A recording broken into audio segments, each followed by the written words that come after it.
Starting. I just want to acknowledge that under the Local Government Act we can start a meeting up to 30 minutes after the advertised date, advertised time. So we're about 10 minutes afterwards, so that's all good. So on apologies and leave of absences, there's a couple of things I wanted to mention. The first one is we've got an apology from Councillor Harvey, and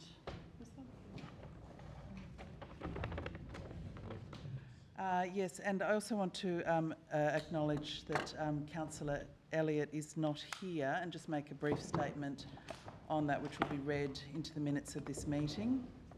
So I can confirm that we have a councillor absent because they have been suspended by the Independent Code of Conduct panel.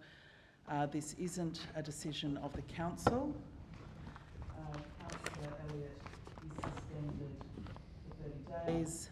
That decision is under appeal, noting that the sanction remains in place while that process occurs. Also just want to note that Section 28 XK of the Local Government Act 1993 prevents the Council from publishing the panel's determination report while it's under appeal, and requires it to remain confidential, so that the details of the panel's decision and the documents associated with this are not made available to the public at this time. The Council is unable to comment further at this time, and I will not be permitting any questions on this matter at this time. Okay, does any other leave of absence, or yes? I would like to have a leave of absence for the next meeting. That's later, I think. Oh, it's later. Yeah, that's in our close. Okay, now I would now like to start with an acknowledgement of country. So in recognition of the traditional owners of the land upon which the City of Hobart was built, I would like to acknowledge elders past and present. I'd like to acknowledge the leadership of the Tasmanian Aboriginal community and all of their work to promote Aboriginal culture and rights. The minutes of our previous meeting, which was the 11th of December, and the special meeting on the 23rd of October and Wednesday the 20th of December, all those 3 minutes. Moved by Deputy Lord Mayor, seconded by Alderman Bloomfield. All those in favour say aye. Aye. Against say no. It's carried unanimously. Item 3 is transfer of agenda items. Are there any items anyone would like to transfer? Being none, we will move to communications from the Chair. And just to acknowledge or report in on the fact that I will table the Lord Mayor's annual report for the period November 2022 through to November 2023. So this is a report that I've been producing for about 4 years now, and it is just as part of my role and the duties set out under the Local Government Act for the Mayor, and outlines the work that's carried out by me in that capacity as Lord Mayor to meet the 8 specific functions and duties under legislation. So that includes civic and ceremonial, leader of the community, spokesperson for the council, representing the council on intergovernmental forums, leading the appointment of the general manager and the monitoring of performance, liaising with the general manager, etc. So as I said, I'll table the report. It will also be available on our website, but just details the activities of myself and the Office of the Lord Mayor more generally in the last year. Thank you.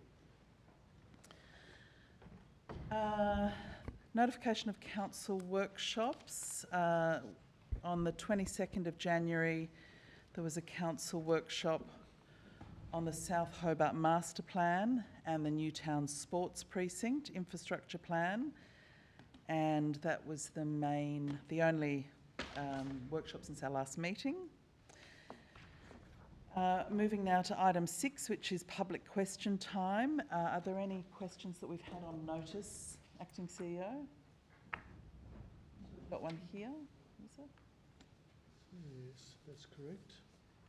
So we've had one on notice, so I might ask Peter Bekovicis to come forward and ask his question.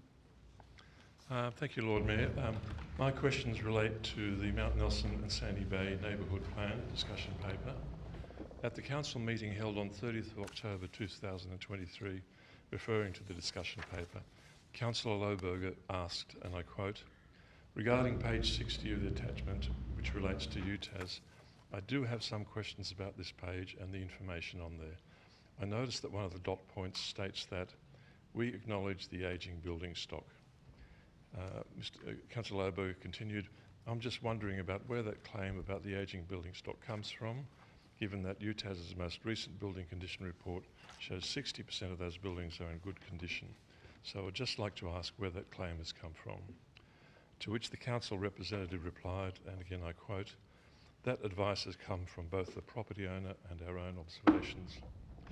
So my questions are, was this advice of a general nature, or did the property owner, that's UTAS, provide supporting evidence to substantiate this advice? Could council please provide details of any such supporting evidence?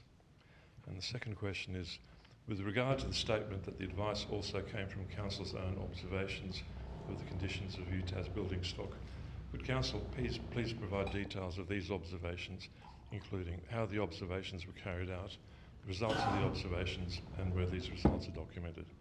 Thank you. I'm going to ask the CEO to read out the response that the officers have prepared. Thank you, Lord Mayor. The Mount Nelson Sandy Bay Neighbourhood Plan discussion paper has identified that some of the building stock on the University of Tasmania Sandy Bay campus is ageing and could provide an opportunity for mixed-use activation, potentially incorporating adaptive reuse of existing buildings where appropriate. The discussion paper project team has defined ageing as overall building condition and whether existing spaces are fit for purpose. The project team also notes that some of these existing spaces, which are not fit for purpose, have been vacated and are sitting empty. Project team's information primarily comes from documents lodged with the 2021 UTAS planning application, the property owner and the City of Hobart officer observations, with these being drawn from various site visits. Further work is proposed in the next stage of the Mount Nelson and Sandy Bay Neighbourhood Plan to review the UTAS Sandy Bay campus site in detail and to consider future appropriate planning controls and building envelopes for a range of possible uses, including education, community, services and housing, to ensure appropriate built form outcomes. Thank you, Peter. A copy of this response will be provided in writing. Any further questions from the floor, public questions? There being none, we will move on now to item 7, which is petitions, if there were any petitions that have been presented.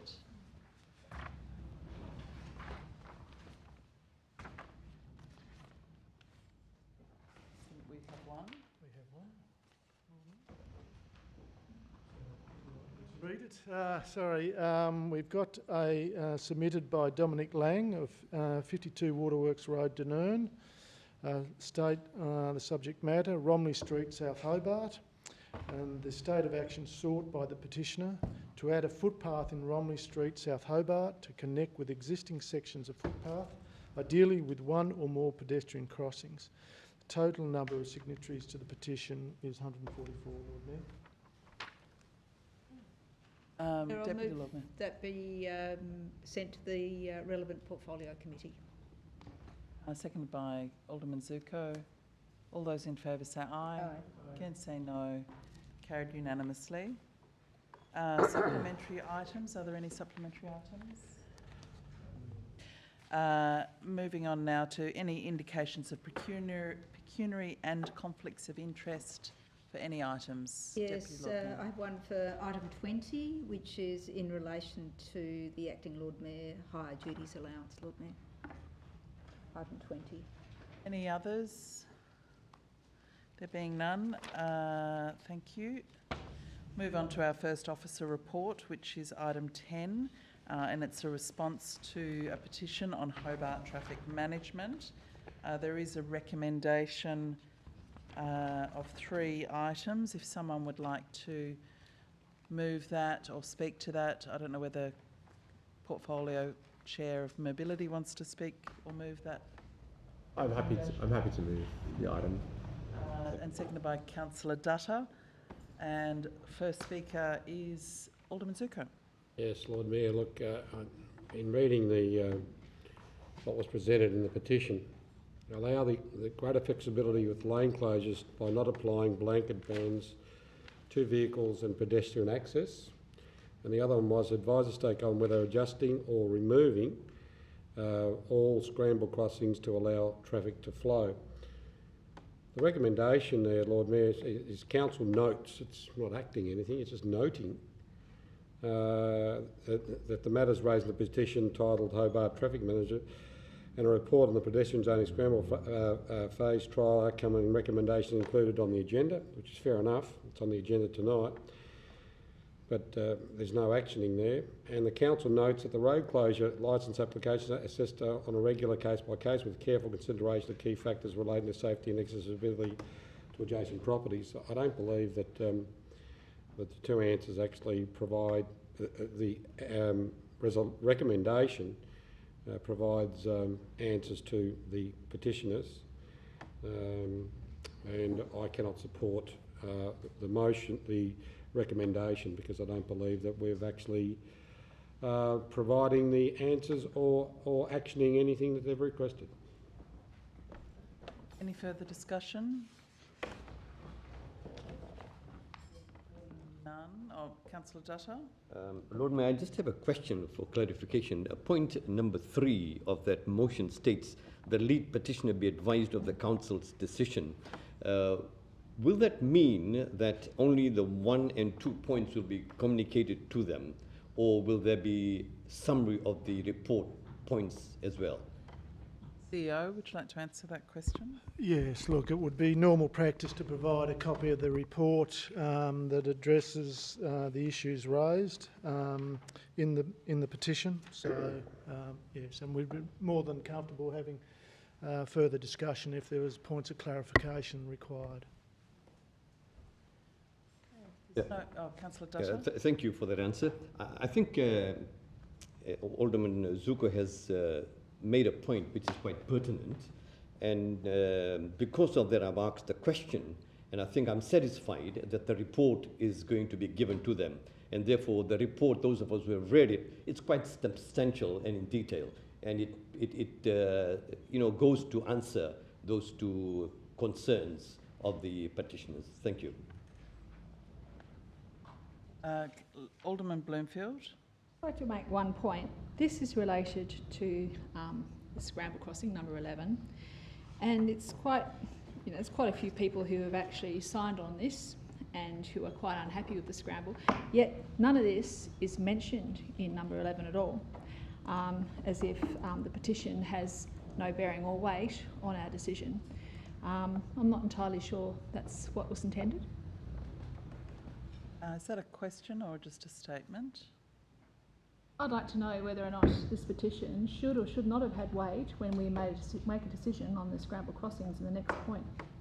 Yeah, I mean, I think my understanding would be that we, as decision makers, would factor in the opinions of the people that signed the petition, as well as any other members of the community that have raised the scramble crossings with us. But obviously that's the substantive item where we're going to discuss them. Okay, if there's no further discussion, I'll put that. All those in favour say aye. Aye. Against say no. No. Show of hands, all those in favour.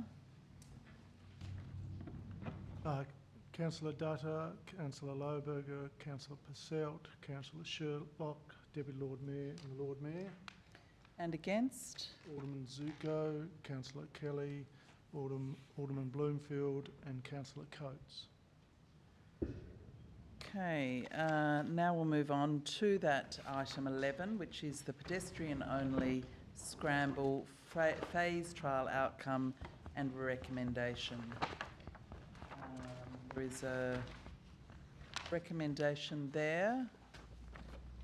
Would you like to move the recommendation?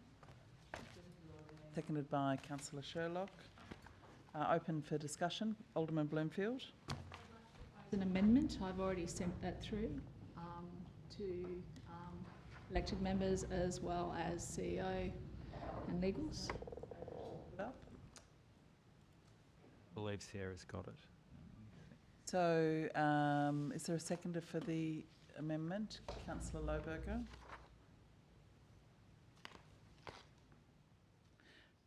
So, Alderman Bloomfield, did you want to speak to your amendment? Yes, I have issue with the reported results, and I note that I've just received only 10 minutes ago a reply to some of that, which I will attempt to. Sorry, Alderman Bloomfield, I'm actually thinking that this is probably a foreshadowed motion. It's a foreshadowed motion. It's completely against. Because Sorry. it's so different to the, yeah. Right. So it's useful that we know that you've got something, but we won't talk about it now. That's but I okay, think so I might because foreshadow. you've circulated it, Yeah, just foreshadowing. I can't take that motion now because it is a foreshadow, but you've circulated so elected members are aware that you've got another motion if this one fails. Councillor Posselt. Thank you, Lord Mayor. I'll be so bold to move an amendment. This time I do believe it is an amendment rather than foreshadowed, which I believe everyone has seen, and if officers could put that on the screen, that'd be great. The amendment is just a point 4, that Council write to the State Government requesting a review of further signalised intersections for optimisation as guided by the Network Operations Plan. And that this review should consider specifically the intersection of Elizabeth Street and Macquarie Street. And I'll just speak to that if I have a seconder for that. Second by Councillor Sherlock. Thank you. Thank you, Councillor Sherlock. The rationale for adding this in is that it appears on face value from the data that we've been provided with for the substantive motion that the pedestrian scramble crossings are working well, and that it has changed driver behaviour and achieved some of the outcomes that we have sought through the state government agreed plan with Hobart City Council of the Transport Network Operations Plan. Now the state government has released its Keep Hobart Moving document for consultation, which we have before us this evening as well. Great to see so many mobility items in front of us. And that talks about the importance of public transport. Now, this particular intersection is problematic primarily for metro buses getting out of the mall at peak hour. We've all seen the evidence and anecdotally hear reports of buses stuck for 3 or 4 cycles before they can get onto Macquarie Street. And this amendment simply draws upon the experience of working with the state government to implement the 4 scramble crossings and trial them, and asks that we continue to do that work across the city, specifically this location, to ensure that we've got it optimised. And I understand from the experts that I have been liaising with that there are some tools at our disposal to optimise this intersection. And that's the rationale for the amendment I put before you. I will briefly speak to the substantive motion as well. Oh, do you want to do that later? Certainly. Okay, because you can speak to amendments and you Yep, can speak that's to fine. the Thank you, Lord actual Mayor. motion. I'm going to, just to keep things organised, focus just on the amendment for now. Deputy Lord Mayor. Thank you, Lord Mayor. And I thank Councillor Purcell for this amendment. I think that if we are looking at these scramble crossings, and albeit I would like some sort of time to actually bed this down, should we be considering other places, I think just seeing the effectiveness of the scramble crossings would be a first port of call. However, when we're looking at the Elizabeth Street and Macquarie Street intersection, whilst Councillor Purcell has raised the issue of buses, I believe that is one of the most heavily pedestrian areas as well. So it's about making all of those areas where we have crossings as safe and particularly for pedestrians. But large buses as well do have that specific conflict there. Any further discussion on the amendment? I might just rise to speak in support of the amendment too. Just to say that this is really just starting the conversation. I presume the state government would take looking at this particular intersection very seriously. It's a key part of the road network. But I do think it's important that we do, based on this working together on intersections experience, take the next step. And given this is in our neighbourhood, I think we've all got observations of how this intersection works or doesn't work, and just that it is an incredibly important intersection, particularly for people getting to their buses and people and also people getting out. A lot of tourist traffic trying to get from the waterfront to the mall come this direction, and I do often see buses waiting impatiently as they wait for pedestrians to turn and pedestrians to cross before they can turn, and many of them are getting stuck during peak hour, which is leading to inefficiency in our bus services. So this is a really important. This is probably a more important intersection, not only for pedestrian safety but also for the efficiency of our bus system. Plus, of course, it has to be done in a way that's not disruptive to a major road. So it may not. I think this suggests that it may not end up being a scramble crossing because maybe that's not the right solution. But I guess this is just saying that we have a discussion with them about what exactly is the most appropriate solution to make sure this intersection's working really well for everyone as well. So I'm happy to include this. Okay. So just on the amendment now, all those in favour of the amendment say aye. Against say no. Show of hands. All those in favour. Councillor Dutta, Councillor Kelly, Alderman Bloomfield, Councillor Lohberger, Councillor Passelt, Councillor Sherlock, Deputy Lord Mayor and the Lord Mayor. And against? Alderman Zugo, Councillor Coates. Okay, now we'll move back to the substantive motion. Would anyone like to speak to the substantive motion as amended? Alderman Bloomfield. Notwithstanding my upcoming amendment that I'd like to put through that we've discussed. A foreshadowed motion. No, foreshadowed, sorry. There are a number of issues I found with this data. One of them was road safety, where I took these numbers that are supplied in this report, and they end up being displaying us that they are twice as likely to have accidents with this new structure. I don't feel that that simply stating that these particular crashes somehow weren't related is relevant, because we have no idea what these other accidents are relevant or not.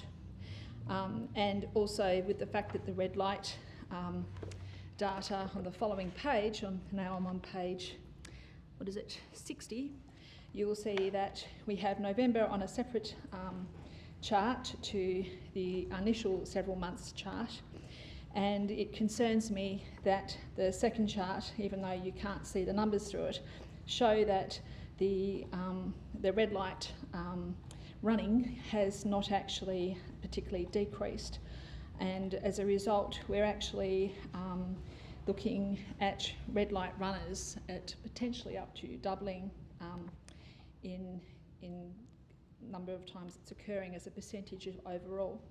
So it is quite profound that we feel there's nothing to see here from this report, but I actually do feel that we actually are approving something that's in fact far more dangerous.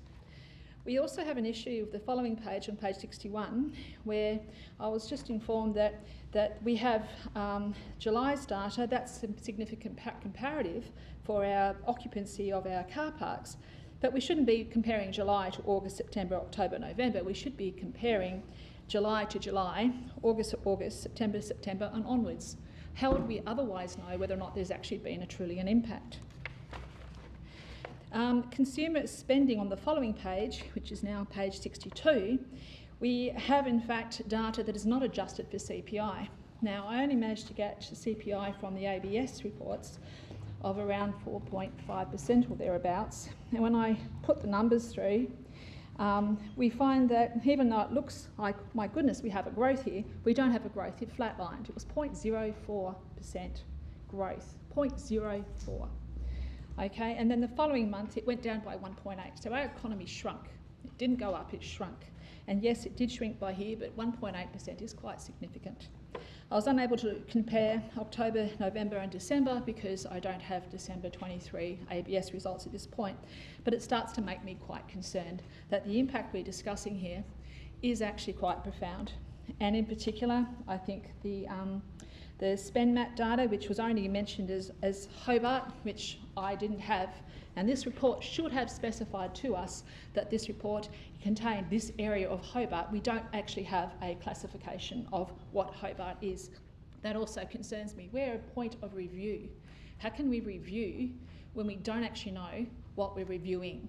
The parking itself was a concern. The spend map data is also a concern.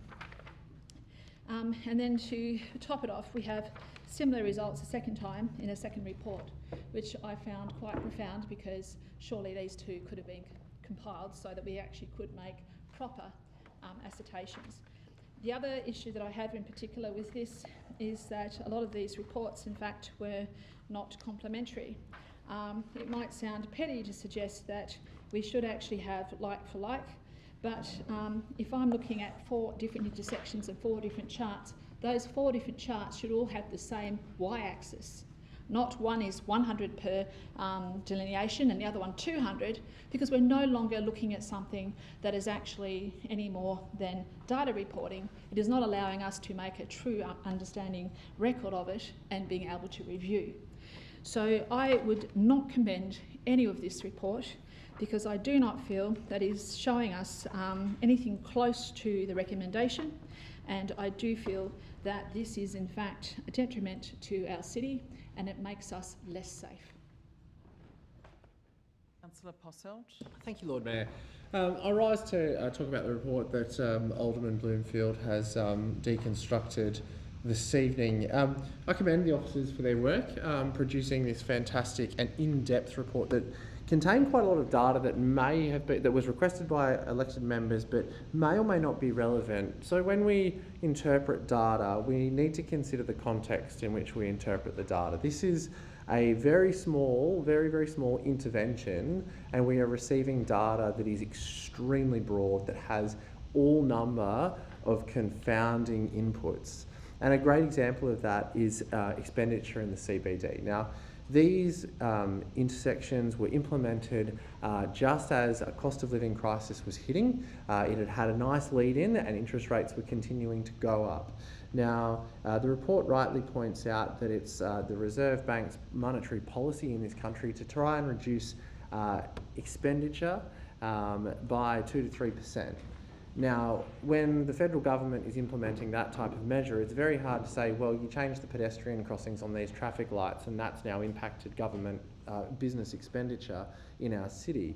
I think a better measure is the proxy measure that the officers have used here, which is car park occupancy in our car parks, which remained relatively flat throughout the trial period, showing that, in fact, visitation to the city was as it had always been. However, expenditure in the shops maybe flatlined, maybe dropped off when we take into account GDP. And that is largely a result of monetary measures in place by the Reserve Bank rather than our pedestrian phase trials. Now, what the report does show is that at one of these intersections, we studied 2 to compare the pedestrian numbers to the vehicle numbers, and it's a 50-50 split. The Liverpool and Elizabeth Street has significantly more pedestrians than vehicles going through its intersection. Now, that is really key stuff. Who's the prime user group here? It's pedestrians. And who is the most vulnerable user group? It's the pedestrians again. Now, It's also shown in the line view where we look through a number of intersections at traffic movements through the city that in fact people have changed their behaviour, and that's what these interventions do. People have started using Barrack, Brisbane and Bathurst to get around the city, realising that in fact those traffic lights are set to car priority, not pedestrian priority, as they should be. And we've seen a 3 to 4% reduction in vehicles using the Elizabeth Liverpool Street run to get around the city. Now that may, if we want to get deep into the data, which is way into the weeds, but I'll go there, that may contribute to the red light running graph which is in this document, which is reported as a percentage of traffic flows. So the percentage of traffic, the gross volume of traffic has dropped, which is what we wanted to achieve as per the Transport Network Operations Plan. These red light runners will include emergency services vehicles because they are only network loops. They are not video recorded, so there's no way to differentiate a fire truck from a car. The fire service use Murray Street, ambulances tend not to. The consequential rise in percentage comes as a result of a drop in gross vehicle numbers, and there may well not be any change here to red light running outside of emergency service vehicles. So I think that this shows that we are putting our city's pedestrians first. We know that pedestrians spend money. We know that the people who stay, wander the street, see something nice in a shop, have a browse, buy something, get a coffee, they're the ones spending money. The ones that are using Liverpool Street as a conduit to get to the other side of the city rather than using Barrack, Bathurst or Brisbane or Campbell and Davey, they are not spending money in our CBD. They are not a valuable part of our economy. We want people to stay and play. We want people to build great places in our city, which our placemaking team does and the Deputy Lord Mayor does in her portfolio of Future Hobart. That's what we want, and that's what these intersections have achieved, and I look forward to seeing them endorsed this evening by this council. Councillor Sherlock. Thank you very much, Lord Mayor. Look, I won't go over some of the points that Councillor Posselt has so eloquently stated, and I also want to thank Alderman Bloomfield for her appraisal of the data. I do just want to make, I suppose, just 3 points. I'll start with saying thank you to the staff for such a valuable and a thorough sort of analysis of the data. I think it's really pertinent that we remember the trial purpose and the question that was actually put forward, and I'll read it just in case we forgot.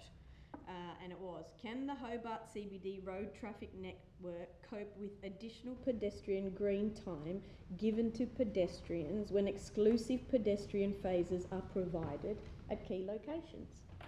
That was the purpose of the trial. So what did we find from that? There's a plethora of data there, but essentially the data collected suggests that both the road traffic network can cope and that operational changes to traffic signals in select locations can be made to further the goals and objectives of key city plans and strategies. And I think that that's really important. It's got the topic there, we've got what we were trying to achieve, and then we've got data that actually gives us some really valuable answers. And then I did just want to outline 2 more things that's stated in the report that we have, which is this. Number 1, making changes to the Central City Transport Network to achieve the goals and objectives in the Central Hobart Plan requires turning the dial back in favour of pedestrians at some key locations, and this is often seen as a loss of amenity for motorists. Furthermore, in a relatively compact inner city such as the Hobart CBD, making changes to the operation of a street or junction can have network implications as road users adjust to changes. A key issue is what changes can we make at various points in the transport network to benefit various user groups, noting that benefits to one user group may be seen to have disbenefits to another user group. I want to thank the staff once again for a really wonderful report, very thorough, and I too also hope that this will be endorsed tonight. Thank you very much. Further discussion? Alderman Zuko? Lord Mayor, we seem to be talking about pedestrians and road users, people that drive a car. Gotten one of the most fundamental aspects of this, it's the business people themselves. Through you to the appropriate officer could answer the question, where did the petition come from? It's relative to item 10, where we're going to give an answer, point 1, in regards to that petition. Who initiated the petition and where did it come from? I can probably answer that. It's the Greater Hobart, or the Confederation of Greater Hobart Businesses. Okay, so it was a business group that brought forward a petition complaining against the scramble crossings. That means, and when you I actually read the petition, I knew it, Lord Mayor, it's all right, I was just getting the debate going. So the business people in Hobart are the ones that don't want it, but the elected members and the people that use the scramble tracks, apparently the data is showing that it's just going amazingly well. 5.6, the data in the report says, the data collected and presented in attachment A shows a range of key indicators which not appear to indicate that the trial had any particular impact on normal operations of the city. So all this extra spend, that people crossing a road are spending more money. Sorry, it doesn't gel to me, because it's the business people who know if it benefits them or not. It's not the person that's crossing the road. The thing about it is, we are a small city. This is not Flinders Street Station, where the scramble tracks or Flinders, the two at Flinders Street. Like, I've actually watched it. I actually cross the road quite a lot here at Elizabeth Street and Macquarie. There's not thousands of people crossing the road. This is not benefiting the business community that everyone wants to make out it's doing, because it's the business community themselves are the ones actually complaining about it. So maybe if we're going to sit down and listen to people, let's listen to those people who are the ones potentially affected by this change. The other aspect of it all too is 8.2. The quantum of work, including planning, design, stakeholder as well as delivery, will be estimated $200,000 to go towards any increase if we write to the state government in regards to doing the extra work that we're proposing. It's quite a considerable amount of money. We've actually, over the years, there was talk about potentially doing an underpass and overpass in that area. Why should we go ahead and spend, whether it's state government money or not state government money, $200,000 on a scramble track where we could probably be spending it and looking at how we can actually make it far better for not only the pedestrians but also road users. Lord Mayor, you know, you've got to be on the other side of the coin to understand the impact, whether it's good or bad for your business.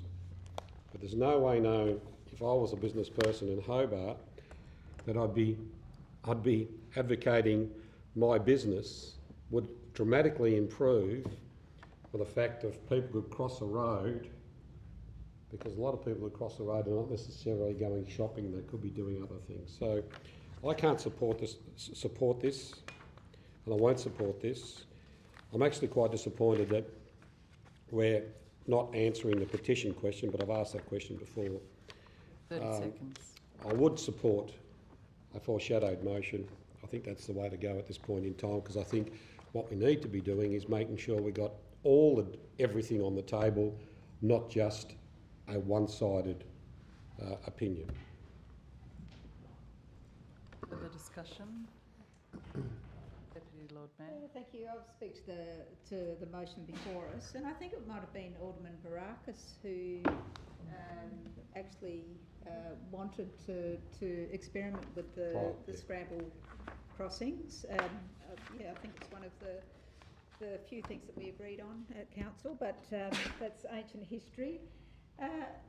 I think there are benefits here that we're not considering, and if we look at cities around the world, I mean, Melbourne's had scrambled crossings for, I don't know, Alderman Zuko, you might be able to tell us how long scrambled crossings have been in place. I remember the scrambled crossing at Flinders Street when I was a young little toddler. Right, okay, so it's been there for a long time. And New Zealand there. And either a big city or a small city, we can benefit by having such proposals. This was a trial, as has been stated, and it's been a very useful trial to see how pedestrians, Tasmanian pedestrians and road users will actually cope with such change. And I think that the report does point to the fact that it has been a useful trial, and there is a lot of information, and I take Alderman Bloomfield's point. There's a lot of information which is in some ways too much, like it's an information overload. But for me, not only prioritising pedestrians, and pedestrians are business owners, they shop at businesses, they're retail workers, they're office workers. They are the life and blood, and of course tourists, and they are the life and blood of our economy. And I'll just quote from AmericanCityandCountry.com, and it says here, walkable streets, just drawing on this, benefits include improved health, a cleaner environment, and a stronger economy. So for me, those are the benefits, and unfortunately sometimes change is really difficult, and we know that so well as a council. And I think in this situation we have a prime example of change being yet again very, very difficult. But I have a firm belief that this will be of benefit to businesses, to the health of the city generally, and I do commend the officer's report. Further discussion? Councillor Coates. Thank you, Lord Mayor. Look, good. We did a trial. That's nice. I think that the outcome of the trial is reasonably clear from this report. There was the transport system can cope, although there was a slight increase in travel times around the city. What we don't have in front of us, though, is, and I hear the Deputy Lord Mayor saying that she firmly believes that this is to benefit of the business community, and but we don't have people having done the trial, having a lived experience, coming forward and saying yes, it was great, we love it. The only feedback I've heard is from members of the community is people frankly just seeing this as detrimental. And look, was it worthwhile doing? Probably. Now we sort of know. Did it completely ruin the transport system? Could you still travel from point A to point B? Yes, you could. But I think the flip side is that I just don't think the benefits have been apparent. It does concern me that we've clearly got businesses who their lived experience is a negative one, this change. And we frankly don't have a big, having done the trial, we don't have a big clamouring of support, at least apparent to me, of people saying, that was the best thing that's ever happened in the city, and we love it, we love it, we love it. I've heard the opposite feedback, which is it's just made life a bit harder. It hasn't, yes, some people who are pedestrians have been able to get from one corner to another corner, but in the main, they were still able to do that reasonably comfortably before. And dare I say it, part of our Australian culture, I used to walk to work every day, and you'd go down Macquarie Street and the light would go red at the top, and there's a gap in traffic and half the population moved from one side of Macquarie Street across to the other. And Australians do have that sort of relatively casual approach to crossing roads, which might not be the world's safest, but I think that unfortunately for me, the benefits of a scramble crossing just haven't been as big as what I would have hoped, as big as potentially what the business community and the traders in the Hobart CBD would have hoped. And albeit the disbenefits, you know, it hasn't completely clogged up the transport system, but it has had some impact. It has redirected traffic, and I just don't see it as something we should continue going forward. In one sense, I'm glad we did it as a trial. It was interesting, but I just don't see it as something that we should progress even more. You know, and it does worry me, but we're now looking at potentially funding an educational program to try and, you know, I think if the benefits were there, people would be aware of the benefits. You don't need to go and sort of tell them about it. The product should sell itself. So, look, I think good on us for doing a trial. I'm glad we can be accountants of a community innovative and try new things. But I think in this instance, my sense of the community feedback is that interesting, I can now cross in the corner, but most people have said, look, the benefits just aren't there. So I do not support further scramble crossings. Councillor Posselt. Thank you, Lord Mayor. Just a question. If I could have an officer just to clarify Councillor Coates' remarks, read paragraph 5 on page 87 in the attached documents for those in the chamber.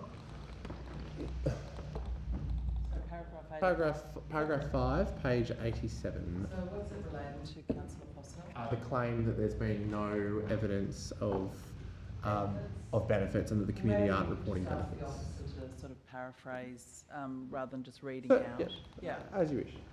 So it's around the benefits and relating to a part of the report that's yes, page 85, I think. through you, Lord Mayor, in the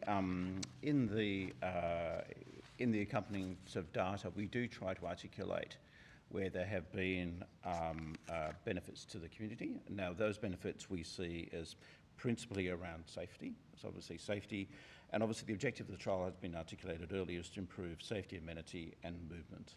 Now, so we actually improve the quality of movement for pedestrians within the city, and then there are a range of cascading benefits that we try to articulate in the report. We have also noted that there was an uptick in consumer spending post and we have tried to articulate as well a range of observations that we've had which do seem to indicate at an observational level that there was a good take-up and a positive response by the community. We haven't done any sort of sentiment analysis at this point, but certainly everything that we've heard on the ground and our data has pointed to the fact that people have benefited from a safety and amenity perspective, which in fact was the intent for the trial. Councillor Dutta. Just a follow-up question, Lord Mayor, through you. The data that you've spoken about now, is this anecdotal data or there has been some other objective data? Through you, Lord, we've actually tried to harvest data from a range of sources, and they're noted very clearly in the attachments. Some of that is actually vehicle data. We've actually got pedestrian count data as well. Plus, we've also referred to some historical data as a reference point. But certainly we have used objective, quantifiable data, plus we have used as well some observational data to supplement that. Councillor, Thank you. Before you, can I just ask something, a question while we're on questions about safety? Can you just outline very briefly what the general traffic engineering community says about scramble crossings and safety in the sort of Australian road safety context? I mean, I know it's obviously different with each intersection, but is there a general finding about road safety and scramble crossings? Because I'm just conscious that we currently have the worst road safety record in the country. So and it's not all obviously pedestrian accidents, so I'm just interested in that particular issue. Thank you, Lord Mayor. I might just refer that to Mr. Vidal.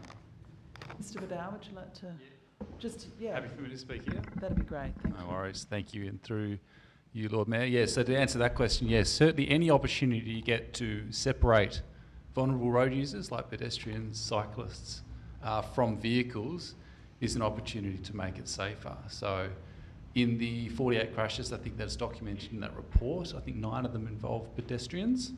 So we did observe 2 crashes during the trial period, neither of which, as Alderman Bluefield noted, we can't know whether or not that was due to the signal. We do know pedestrians weren't involved in those crashes. So as soon as you remove pedestrians from the phases involving cars and they're off the roadway during those turning movements, you create a safer environment for those vulnerable road users. So is there any particular, has there been many pedestrian, not so much deaths, but also serious injuries or incidences in the inner CBD blocks in terms of cars and pedestrian collisions? Yeah, without knowing the exact, I know that in the last 5 years, I think there has been two fatalities in and around Hobart CBD, and both of those are from turning vehicles into pedestrians. And do we have any idea of not so much fatalities, but just serious injuries or hospitalised injuries in terms of the same movement? Yeah, I can take that question on notice, but I certainly know that we do know, and in discussions with the state government as well, who collate this data with Tas Police, there have been a number of serious and other first aid minor injury crashes involving pedestrians. Yes, certainly. Yeah, this is the aspiration of this trial, is to remove them from the roadway. Can I ask a question? With the running red light, it states in this page 87 that things improved, but in November, that went to 8% of people travelling through the intersections, or one of them, 8% of cars ran a red light. How has that improved? Can you explain to me how we can have 8% and yet we're saying, oh, but it's improved? And this is November, after it's been installed for a while. So how do we have 8% yet it's improved? Okay, so can someone comment on this apparent... Yes. Yeah. Mr Holliday. Through you, Lord Mayor, the report does actually address this issue, but it should be noted that obviously so red light running is a bit of a Tasmanian issue more broadly. Whilst the red light running initially increased at 2 of the trial sites, at Murray Street sites, additional data indicates that this has declined. So basically we had a bit of a bump, which is potentially associated with people sort of getting used to the new arrangements, but also some of this red light running is often late at night as well. So often seeing that sort of behaviour late at night, obviously maybe not during the day. So we did get a bit of a bump. We have seen, though, that data has shown that it's come back to pre-trial benchmarks. And again, no crashes involving pedestrians at any of those occurrences, importantly. Alderman Bloomfield. Sorry, I have another question. Is it normal to, when we're comparing parking, to just say, starting month is this, I know that we're coming up to Christmas, things will change, but we'll just use July as our base?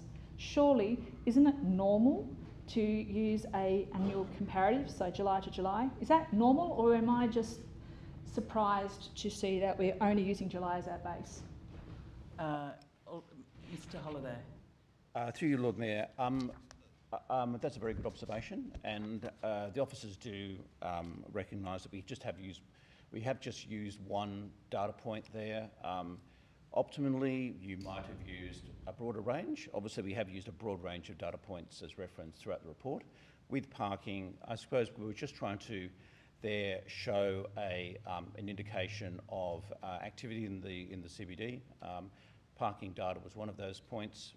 We could have perhaps enhanced the report a little further by using a broader range. So a good observation there.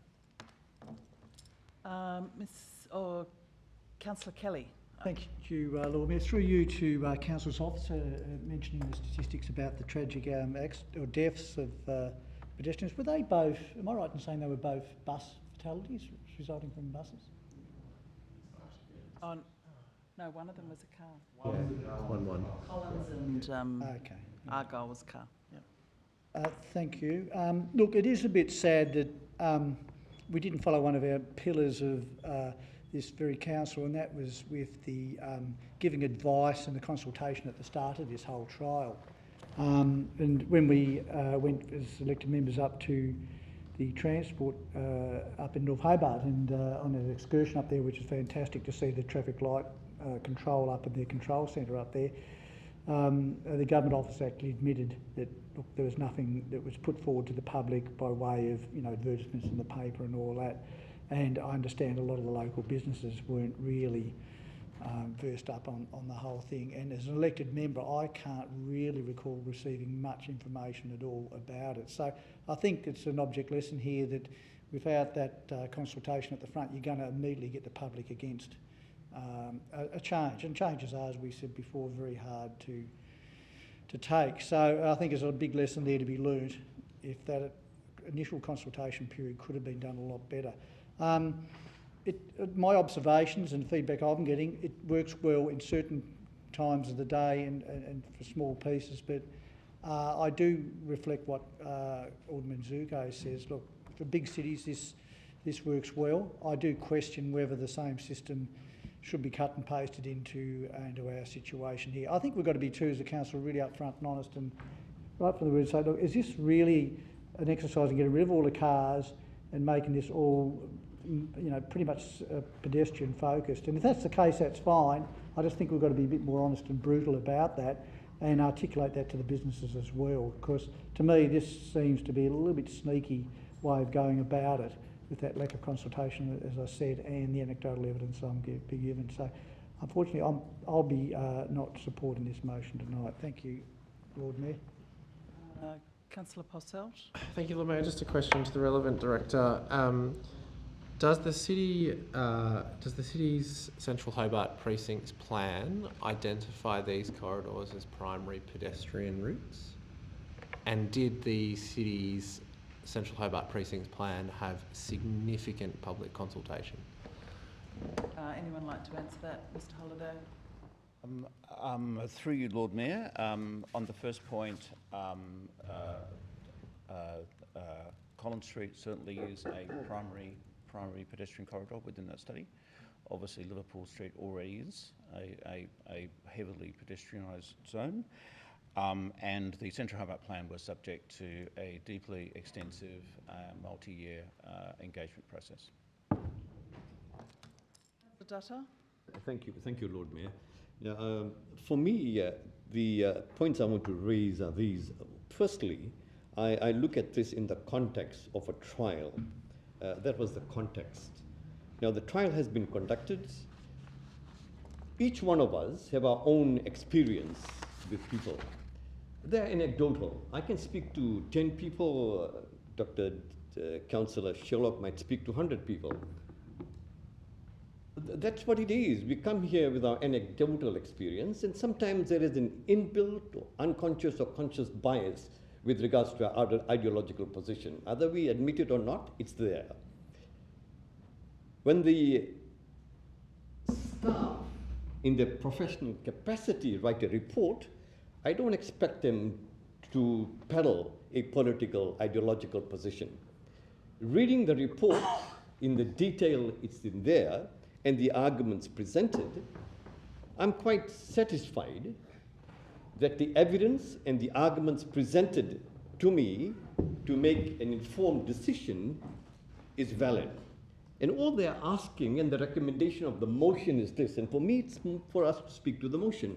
And motion number 1 is that we simply endorse the ongoing collaboration. That's what we're asking for, and I would support that. And the evidence given to us provides that particular point quite clearly that that is the way to go.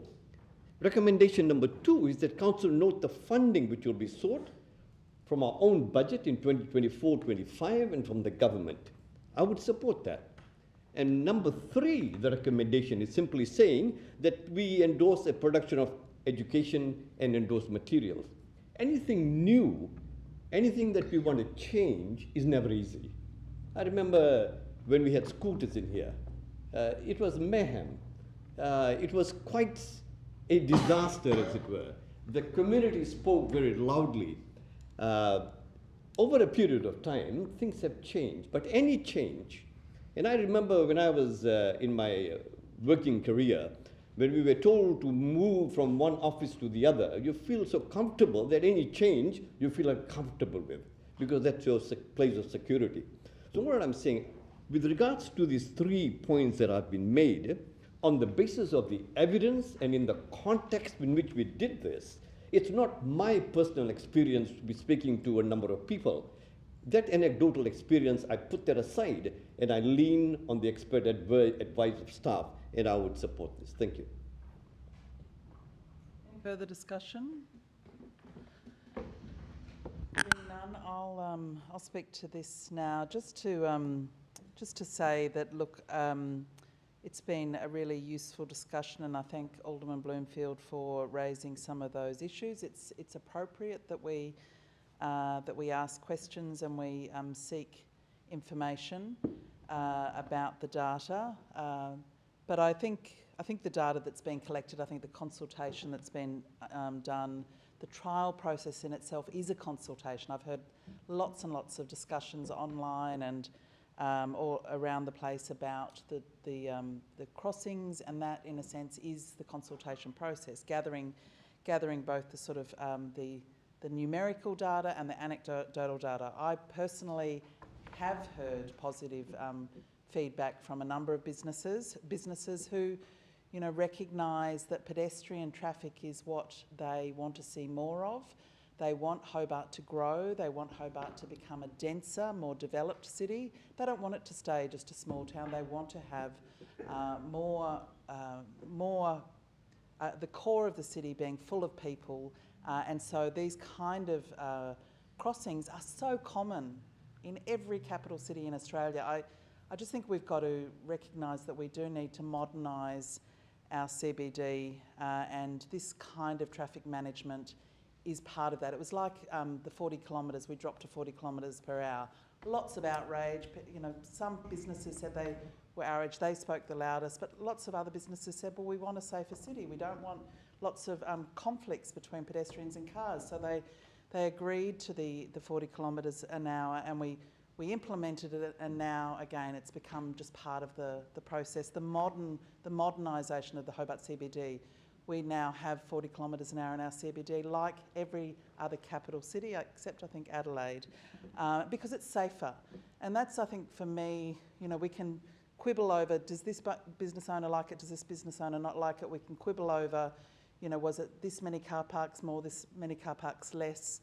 You know, there's different data sets, but for me, the absolute bottom line as to why I'm supporting these crossings here and potentially in other parts of the CBD is around road safety.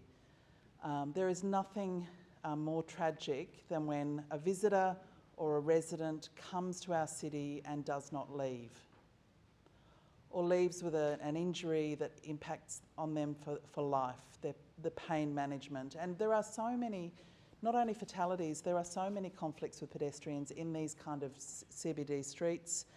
And it's often those injuries that have a bigger impact over a lifetime, you know, constant care and surgeries and attention through an incident happening in our CBD. And we know that the biggest conflicts in road safety when it comes to pedestrians and cars is on that turning point, and it is when even when there are traffic lights and even when there are green flashing lights, when there is that conflict, that is one of the highest points of pedestrian injury accidents in Tasmania, but also in Australia. It's not sort of on fast moving roads, it is at these points of conflict with the turning. So if we can take one small step to reduce pedestrian injury and death, to make our city safer, to make it more welcoming, I think we should do it. It's a modern thing to do, it's a safe thing to do, and people who know more about traffic management have given us some really good reasons to act on this. Thank you. So, all those in favour say aye. Aye. Against say no. Show of hands, all those in favour. Councillor Dutton, Councillor Silk, Councillor Sherlock, Deputy Lord Mayor and the Lord Mayor. And against? Alderman Zuko, Councillor Kelly, Alderman Bloomfield, Councillor Loberg and Councillor Coates. It's a tie. It's a tie, 5-5. So that has failed. So now we'll have the foreshadowed to create the further work or the review. Yeah. Well, if we can have the review up on the screen, it'd be good, because I won't be able to read it on my computer. It's too hard to see. Ultimately, though, I feel the data itself was not to a standard that we require to make a good review, and I believe that we need something to a different standard to be able to substantiate it, and I'd ask for a peer review. I'd also ask that the report be submitted to Risk and Audit Panel for consideration as well, because it's condescending to suggest that change is hard. Change is always hard when it affects your back pocket. And at the end of the day, we are talking about safety. It was highlighted in this report that we have significant increase in change in red light running, which is, my understanding, dangerous. It goes from your average of 1.75 to 2.25 to up to 8%, and 8% occurred in November. I feel that we're running a little blind on this, and I feel that we need data that actually allows us to make a good decision. And I am not actually applying ideology here. I am simply saying I want data that when I look at it, it actually matches the recommendation, and then I can actually see how they got those numbers. But when I see the number of accidents decrease, the number of days decrease from 76 per accident to 33 per accident, that's a problem. And I will point out, for those who are unaware, those deaths did not occur on these intersections. So we aren't actually going, well, you know, they weren't very difficult, hard accidents that occurred in this area, but we have had deaths. We're actually not comparing like with like. And we didn't even look or know what of those 48 accidents, how many were also going up the wrong way and other things. It's possibly a lot of them were. So I think we need to be a little bit more neutral with this, and I'm asking for neutrality, and I'm asking for a professional result and report that comes through as a result. A peer review, which I am quite satisfied to receive and see, would at least give us an understanding that if we are going to make a decision, I need to know that I am not agreeing to doubling the potential for accidents for our community. That's vital. So I have listed all of the different elements that I reviewed and put points to. They are very similar to the points that I made in the first, so I'm really not particularly wanting to go over the same thing, but I really need to make this message resonate, and that is, when a report comes to this room, it has to be fit for purpose. It has to allow us to make a good decision, one that is not based on anything but the facts. I need to have comfort in knowing that I am looking at something that I can be satisfied has done its job. I do not believe that when we look at car parking, for instance, as said, good catch, you know, just because July is different to November, that is not a mature way to look at parking. We actually do not know whether November was better than November last year. That's material to this argument. We don't know if we have less people. All we know is that there were more people in November than there were in July. Well, what a surprise. We're coming to Christmas. Do you see my point? I want good data. I want a great report. And I need to call this system to account to ensure that we have great reports going forward so we can make even better decisions. I think it was Alderman Zuko was up first. Lord Mayor, I just want to through you to the acting CEO. If this is a 5-5, that means we make no decision at all whatsoever. Is that correct or incorrect, please? That's correct. Okay, thank you. Further discussion? Councillor Posselt. Can I just clarify Alderman Zuko's question then? If this is a 5-5 vote, it becomes the CEO's decision? Was that? No, it's just lost. Lost. Thank you. Well, isn't it a shame that we have councillors that don't value pedestrian safety in this city? We've just heard Point of from... order. You can't have a person stating what. Councillor Postle, assertion, I beg your pardon, Councillor Postle accusing us of you know, attitude is totally out of line. No, I won't rule on that because it's part of general debate. Under our meeting procedures. You can debate. Sorry, Alderman Zucker, if you could, my ruling Apologies. is, I'm very consistent with this. I'm arguing your ruling. What's that? I wasn't arguing Oh, your good. ruling. It has to be offensive to a person. I've written to the Director of Local Government. I've circulated his letter about this, and it's that a reasonable person would find the comment offensive, whereas Councillor Posselt's observation, rhetoric was political rhetoric, quite appropriate for this kind of debate, and wasn't what I would claim as offensive, which a reasonable person would include things like swearing, you know, at that kind of level. So if you would like to continue, sorry. I have another point of order, and that is that was a misleading statement. My entire point Misleading was statement is about not. safety. It's not a point of order, I'm afraid. You can, well, someone else can rebut in their own time, but it's not a point of order, which is quite a separate thing.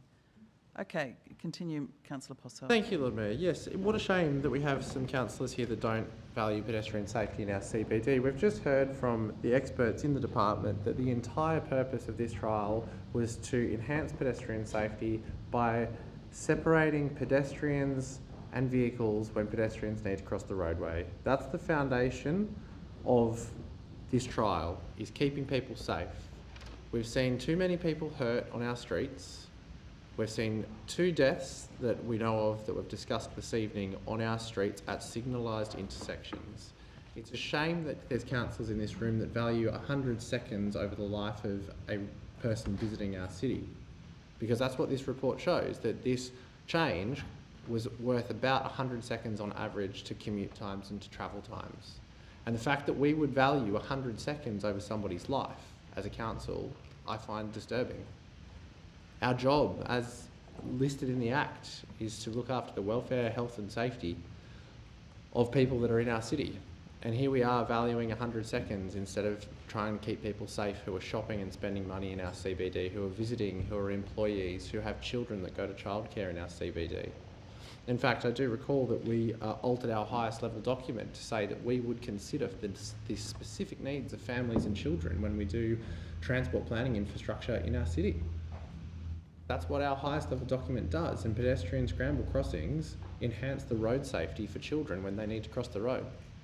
Children sit lower than the bonnets of Dodge Rams, but here we are prioritising Dodge Rams over children. I'm very disappointed that this is the direction the council has taken. I will support the amendment, the foreshadowed motion, because it doesn't kill the scramble crossings off.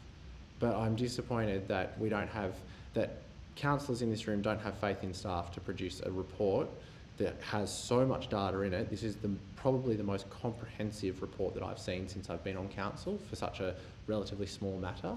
So it's very disappointing to see other councillors dissatisfied with that information.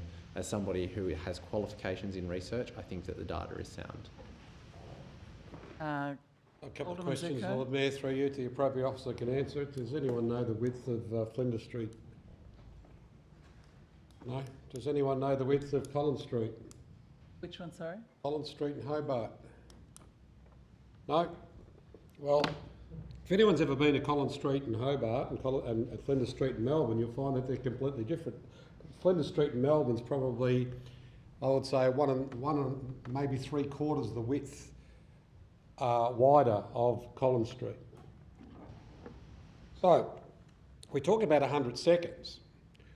And we're talking about Hobart, which has a population far less than a major city like Melbourne, which has a scramble crossing in one of its busiest points, which has a major intersection of the biggest, probably, transport hub of trains and trams in Australia, compared to Liverpool Street, which is probably one of the most narrowest streets I've ever seen in Hobart. We're talking about 100 seconds. I don't necessarily believe that I am not considering the pedestrians of Hobart. I believe that I'm considering everybody, because as a pedestrian, I also have an obligation to ensure that I'm not hurried by running a red light. I think everyone's got to play a role here, Lord Mayor. It's not just a one-sided argument, Lord Mayor. We don't necessarily need a separation of pedestrians and vehicular access in the city of Hobart, because one thing is the width of the road. It is not that wide. But if I was crossing a major intersection like Flinders Street, which is about 1.5 times, 1.75 times the width potentially of Collins Street, yeah, 100 seconds plays a major role in it. So the time frame and the time factors in the argument are very, very poor. I do value pedestrians. I do value the business people of Hobart, and I do value those people that, due to certain circumstances, have to go through the city. And let's face it, people are coming off the bridge. The first street they come into the city is Liverpool Street. What we've done with Liverpool Street is made it into what we've done into a one lane. What we should be doing is, if we want to move people around the city, we should be assisting those vehicles to do so. But then I come out of the Argyle Street car park, I turn left, and then I can turn left onto Liverpool Street. I've actually made this point many times over the years that we should stop that left-hand turn into Liverpool Street and make it 2 streets up. But no one ever seems to listen in this chamber over the years. It's probably before the times of a lot of elected members here. I'm not going to sort of move an amendment, but I do care for the city. I do care for the people that use our city across the board, the business people, the pedestrians. But unless we speak to all the people and speak, and in particular those petitioners, I think we're getting a skewed approach to this. And I'm glad that Councillor Pasalt has realised that unless someone supports this, everything's dead and buried. And I'm glad he's realised that. That's why I made the point on a 5-5. But it is very important to ensure that if we're going to do research and we're going to do consultation, we've got to listen to every component of it. And I believe the report, even though it's good, it's skewed to one side. I do care about pedestrians. I do care about everyone that uses the city and the CBD, but we are in Hobart. We are not in Flinders Street. We are not in Copenhagen. We're not in the Champs-Élysées and anywhere else. Further discussion? Thank you, Lord Mayor. What a shame that we have councillors in this room that don't value safety. Where to start? The intent of this trial was, can the transport network cope with changes to scrambled crossings? It can, it hasn't completely shut up. But I think it is fair if people point out 100 seconds may matter. If I want to get an ambulance, we have a hospital in the CBD. If I want to get a fire truck, we have the fire station in the CBD. 100 seconds might not sound like much, but for some vehicles, it is a safety issue. When it comes to running through red lights, when we hear that it's jumped from 1.5 was it to 9? 8. I don't know. To me, I just see that as a red flag, and not only as a red flag, it's a red flag on safety grounds. As I sort of was trying to articulate in my first contribution, yes, people can now cross diagonally, and there is overall a slightly increased time for pedestrians to cross, and there was a time when there's only pedestrians crossing, and there was obviously an impact on the road network. We heard about the 100 seconds. But my concern is, we've got a petition on one hand saying there's a lot of people upset with this. We've got data that seems to indicate there are some safety concerns with this, and we do have this knock-on effect of the impact on the traffic network. Now, is it enough of a knock-on effect that's completely destroyed it? No, but I just think that on the balance, maybe this is a trial that we say, look, we did a trial, it had some impacts and some changes. We're not sure that the positive impacts and changes are actually enough to continue with the trial and go down this path. I think that if it was really, really beneficial, we would have seen a much greater upswelling of support. And I appreciate there are people in the community and organisations that do support this, but as it stands today, we've definitely heard some pretty clear concerns. We definitely have community members who are upset with this. We've got a petition in front of us. So, look, on safety grounds, if nothing else, I think we should really take a sit back at this.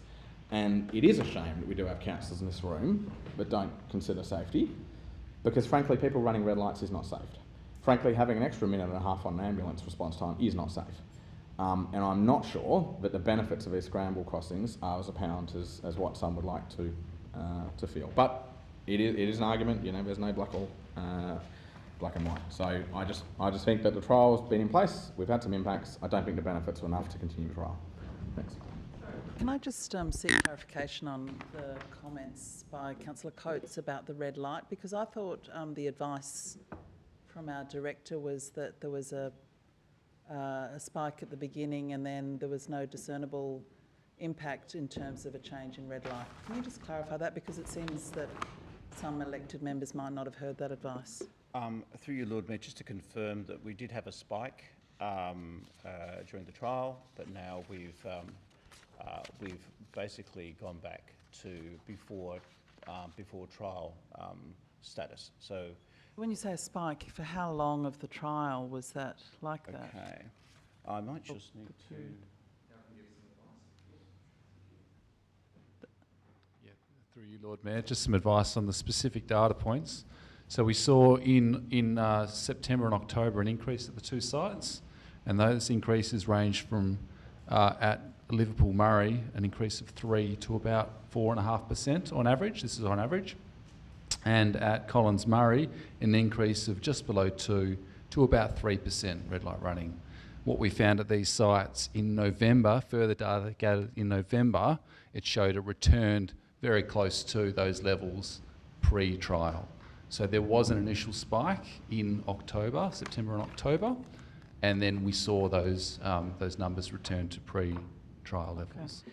So there was mention of an 8%. Do you know where that might have come from? Yeah, so on one specific day, so that is correct. So on one specific day, I think it was the 17th of November, there was a spike in one location. The specific location is 9112.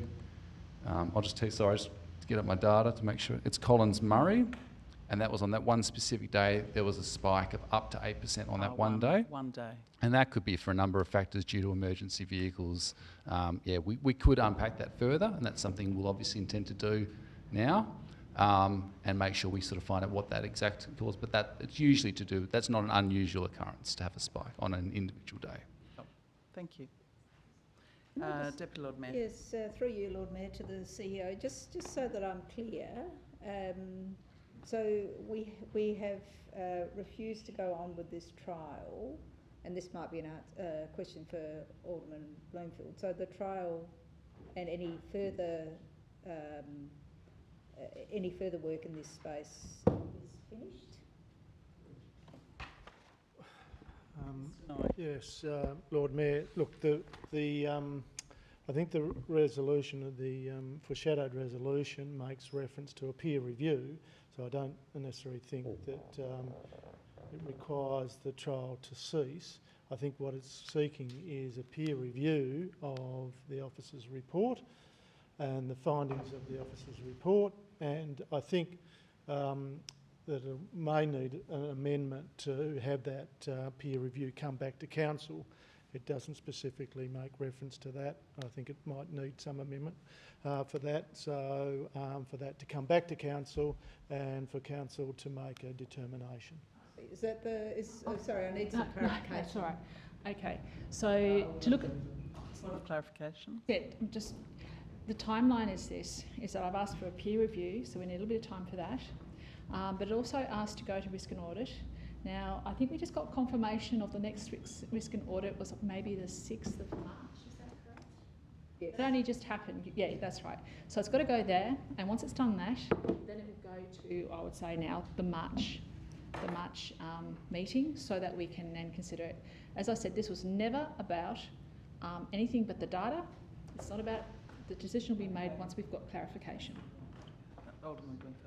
Councillor Sherlock. Yeah, thank you very much, Lord Mayor. So just to clarify on what the Deputy Lord Mayor has said, would Alderman Bloomfield then consider putting in what the CEO has just recommended, that once it's peer reviewed, that it comes back to council for a determination of the peer review? Could you add that to point 1? Well, it's actually both the peer review and the risk and audit. So maybe we add a point 3 So it was implied that that's exactly what would happen. I didn't expect it not to be considered, but I wanted it to go through that process. And then when it comes back in the March meeting... Bloomfield, yeah, we just need... Are you... For the sake of clarity, and so that we're not, hey, it's going to come back, or who knows, can we just add that as a point 3, please? If the mover is happy to add into your amendment, or your foreshadowed motion, that the matter comes back to council at this point. Yeah. Risk and audit and Those two council. elements. That's it. Add the word and council. Or risk and audit and council. Yeah. We just need to if that's okay. add. So is the seconder happy with that? Yes. Councillor Posselt. Lohberger. Yep. Risk and audit and council. That's it. Further discussion? Can I just in due diligence get a understanding of the cost of the peer review? Approximately. We might be able to get it.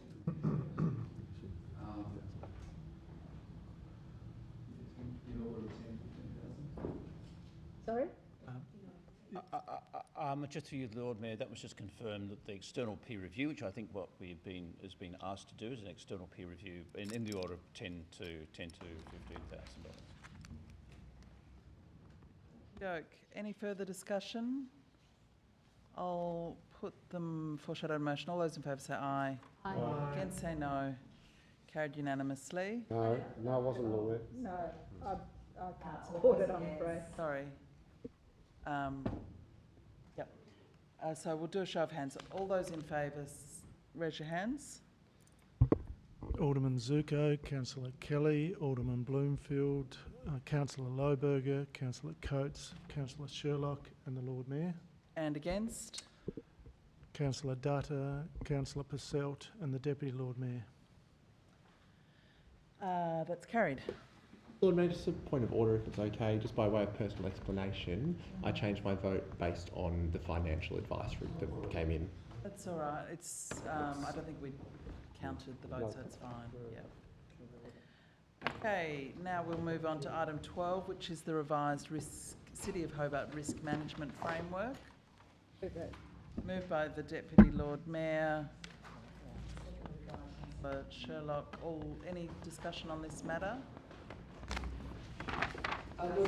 Lord Mayor, thank you. I promised to my colleagues that this will be the last amendment for the night. I did circulate this earlier in the day, simply noting that our officers commit to reviewing this risk management framework, which we're endorsing this evening, no less than 12 months from this decision, with appropriate elected member input and discussion in the form of a workshop leading into that 12-month review.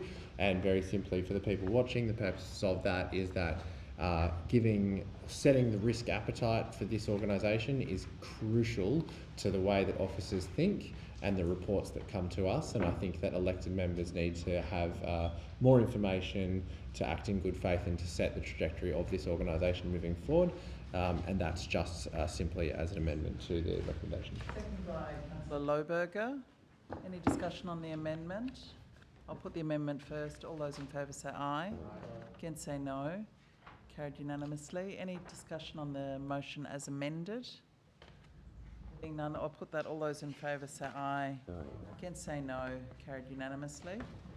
Item 13 is Clearway Towing, Vehicle Removal and Released, Proposed Fee.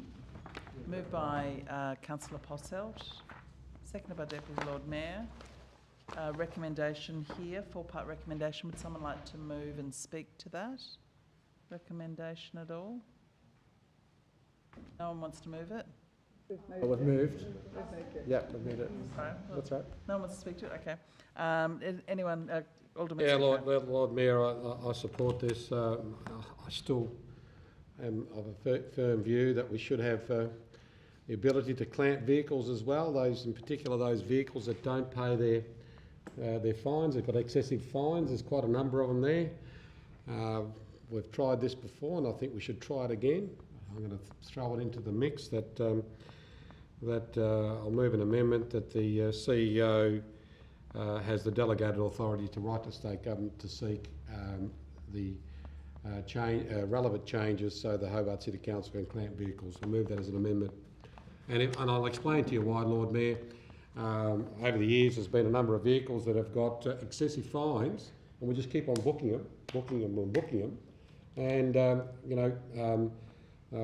and if we want to talk about other states and other places, there are many states around the place that clamp your vehicle, and you cannot move it until you pay your fine. So I'd like that added delegated authority to the CEO to act on that part.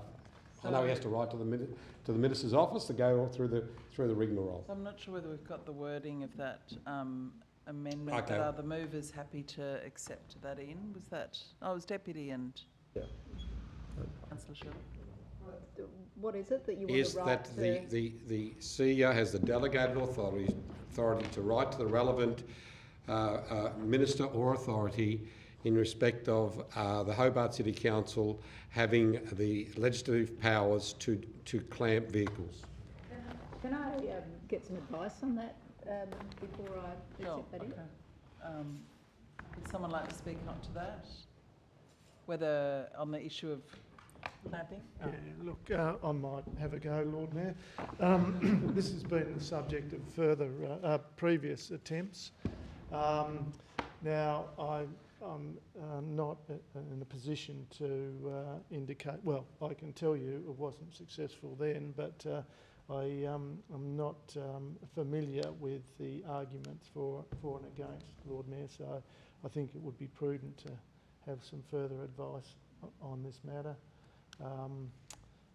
to inform Council. Lord Mayor, that's why I'm saying delegated to the CEO to act if he feels the necessary to act. It saves us coming back to us, that's all. Okay, so... I think that was moved as an amendment, Lord Mayor. Okay. I'll move it as an amendment. Seconder for that amendment, Alderman Bloomfield. So we'll deal with that now. Was there any further discussion on the issue of the CEO writing to seek information? Support. Alderman Bloomfield. Ask a question. How much is currently outstanding on average with these parking fines? How much money are we talking about? Which parking fines, sorry? All parking fines? Or? Look, I'd need to refer that to Mr Reynolds, but he's shaking his head, so I'd have to take that one on notice. Have to take advice, Acting CEO.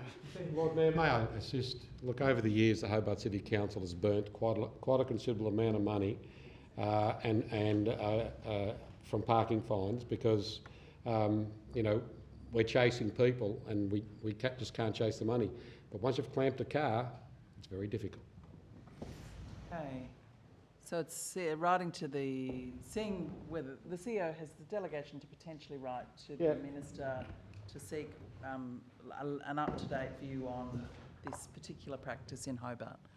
Lord Mayor, I'll speak to that amendment, if I may. I just feel like we're making decisions really on the fly, whether it's important or not, whether it's a necessarily thing path to go down. What are the costs associated with even doing this?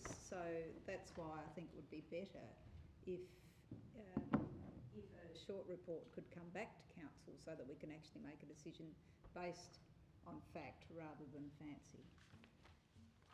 Okay, if there's no further discussion on the amendment, I'll put that. All those in favour say aye. Aye. Against say no. Aye. Show of hands, all those in favour.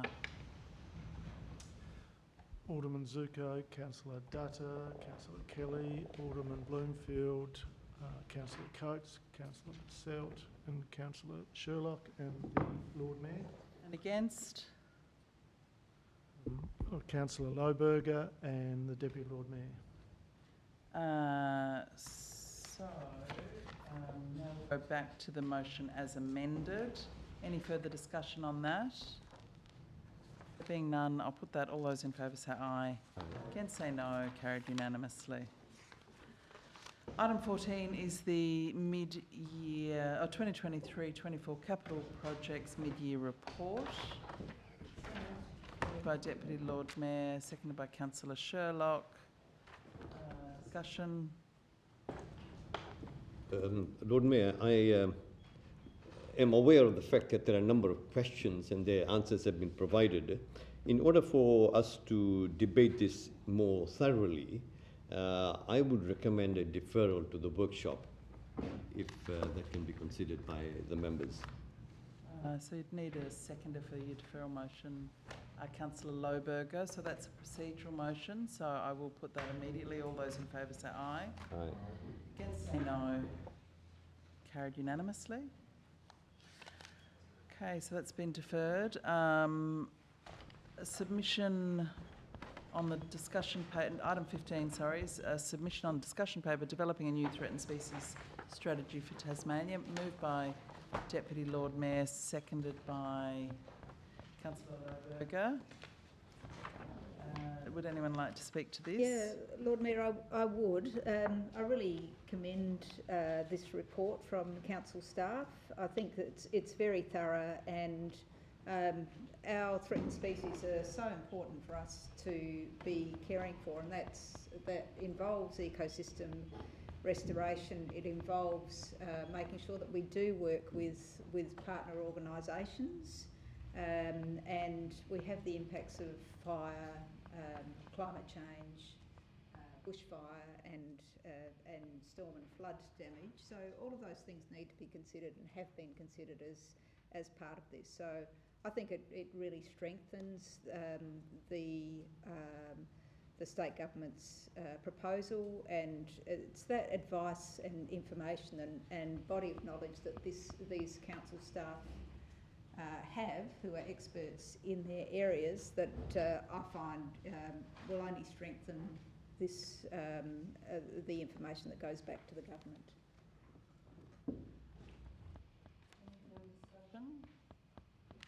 All those in favour say aye. Aye. Against say no. Carried unanimously. Item 16 is a submission on the Office of Local Government's discussion paper, Managing Conflicts of Interests of Councillors, moved by Councillor Sherlock, seconded by Councillor Posselt. Any discussion on this submission? Alderman Bloomfield, I think, was first. Alderman Bloomfield? Look, I did a thorough reading of this. It is actually quite different. The discussion paper that we were asked to consider, and a lot of it is to love, and a lot of it we are already doing. We're probably one of the few councils that is already doing a lot of this. One of the interesting elements I found was actually on page 21, I believe. Page 21 is probably a material difference that I think we need to be comfortable with, because I'm not really sure how I feel about it. And that is that when we look at K, it says gifts valued at more than $750 when it's received from official sources need to be declared, or at more than $300 when it's received from other official sources. So I guess I have a question on that, and that is, does this replace our standard $50 donation threshold, that we actually move it from 50 to 300 and 750? Because that appears how it reads. I just wasn't sure, and I wasn't sure if I was comfortable with that. Oh, sorry. Sorry, there was a question, sorry. I might direct this one to Mr Reynolds. For you, Lord Mayor, I understand that would be the case, but just by explanation, this is given by way of example by the Office of Local Government. This is using the one at a federal level, federal representatives, and they've provided this as I said by way of example to say this would be the type of information that they would consider appropriate for disclosure. It doesn't necessarily mean that this will be the final product. Okay, thank Alderman Bloomfield. Another point I just did want to make was examining conflicts of interest, because the whole thing did quite profoundly change. A conflict of interest, if that went to a code of conduct, would no longer be considered by the panel. It would actually go straight to the Integrity Commission with heavy penalties, I believe. The other thing is that the definitions of conflict of interest, pecuniary interest and so forth have subtly changed as well. So I wasn't sure how people felt with that. I certainly looked at that straight away and knew that I would have to get some legal advice to understand how I fit into that with an accounting firm. The other thing that I found quite interesting was that on the face value, it appears that investments have changed. Now, our particular one at the moment, if I have shares, of which I might have stupidly purchased at some point for $10,000, I have to declare those on our current status. In this, it doesn't have to be $10,000, it simply has to be $1. It doesn't have to be any value at all. I must declare all of them. That's different to what we currently have. People need to be aware and comfortable of that.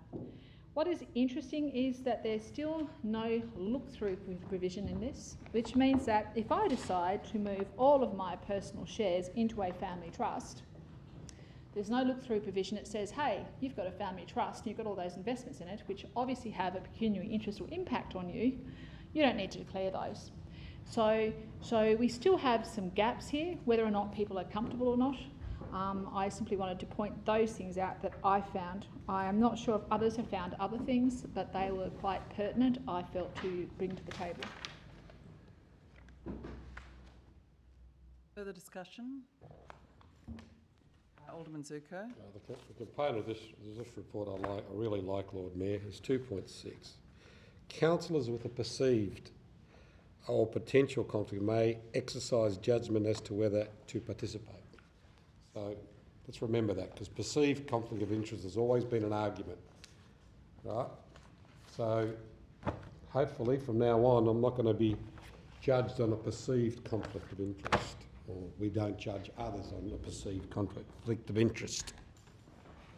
Further discussion, Councillor Posselt. Thank you, Lord Mayor. First thing I'd like to say is, in reflection of all the submissions to state government that are in tonight's agenda, that the quality seems to have lifted in the last 12 months, and I really commend the officers for the quality of work that they're producing at the moment. It's chef's kiss amazing. Now, the second thing I'd like to do is thank our council officer, Mr Reynolds, for his hard work in putting together our conflict of interest register back in December 2022. At the time, there was an argument that the Hobart City Council should not lead, that we should not guide the state government in the direction that is expected by the general public. And today we see the fruits of our labour, and in fact that we have led and paved the way for the state government to follow to improve transparency and accountability measures across local government in this state of Tasmania. So thank you again to staff for their work just 18 months ago in this space. I would like to just point out that the definitions have changed, in fact, for conflicts of interest. There are actual, there are potential or perceived, and Alderman Zuko's point that you can stay, yeah, you can stay. And very early on in the piece, I declared a perceived conflict of interest, as my father-in-law is an ex-provost of UTAS while discussing a UTAS item. He has no decision-making capacity there anymore, so of course I can stay in the room. Of course I can stay in the room, but I would note that this submission says that council has the power to overrule the individual should they put up that they can stay in the room and the council disagrees.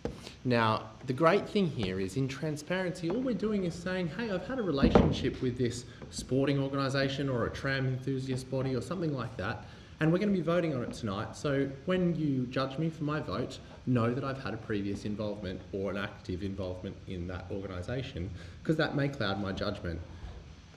Just being transparent and accountable to ratepayers, that's what we're here to do. And this submission is a great step in the right direction for governance in this state, not just at the local government level, but in fact at the state level, where we continue to see poor cover-ups and behaviour within public institutions.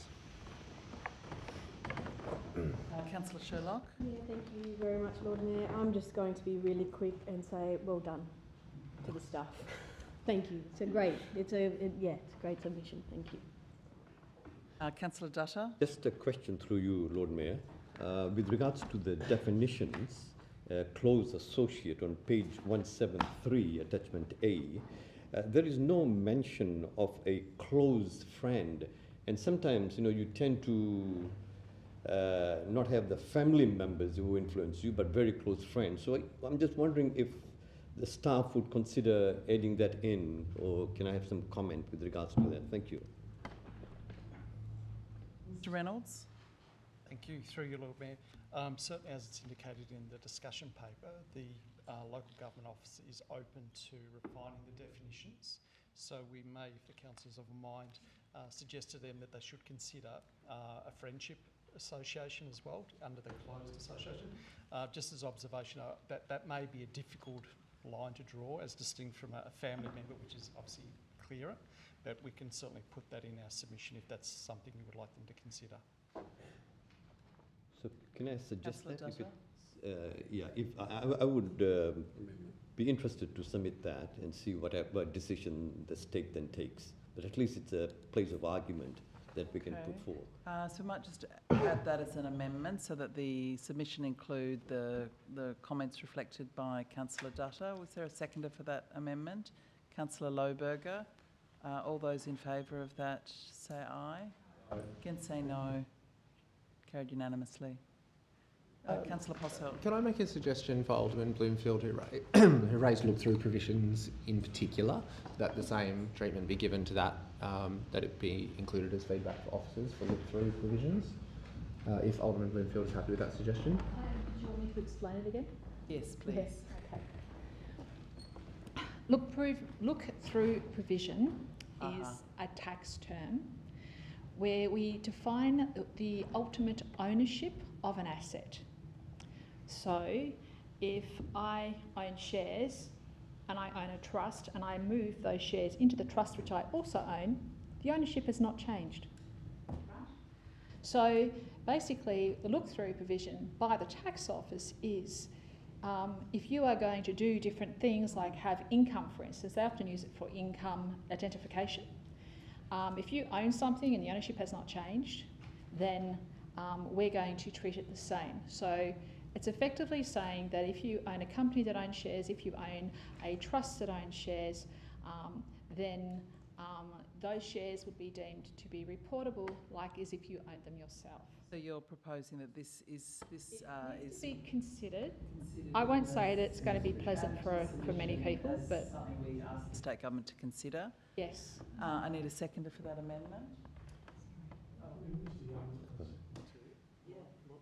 Yeah, sorry. Look, I can probably add a bit of light on this. The related party disclosures provision of the Act already provide for things such as family trust vehicles as a close associate. So I'm certainly not opposed to tightening things up, to take your point, but it is already strictly countenanced. I'm sorry, I read that too, and I looked at that quite carefully. It seems to only identify not what's inside the trust, but the fact I may be a trustee or a beneficiary of such. It doesn't actually talk about the asset themselves. I think there's enough for it's a different thing. It's as I said, it's very technical. And we're not making the law here. We're just recommending that in the submission that it be looked at in a bit more detail. Councillor Kelly. That's the opportunity to speak. Yeah, sure. Just before we do that, I will just try and make a decision on the. Are you going to speak on the amendment? No, just generally. Well, let's just deal with Councillor Bloomfield's addition. So that was seconded by Councillor Lohberger, I think. Yeah. No, you did Councillor Dutta's.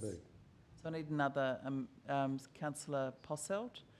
Okay, let's just vote on that additional point being made in the submission. All those in favour say aye. Against say no. Carried unanimously. Councillor Kelly. Thank you, Lord Mayor. Look, I'd just like to, what I'm going to say is not going to change any issue, but I think it's good for everyone in the chamber here to be aware of the fact that I'll give you an example.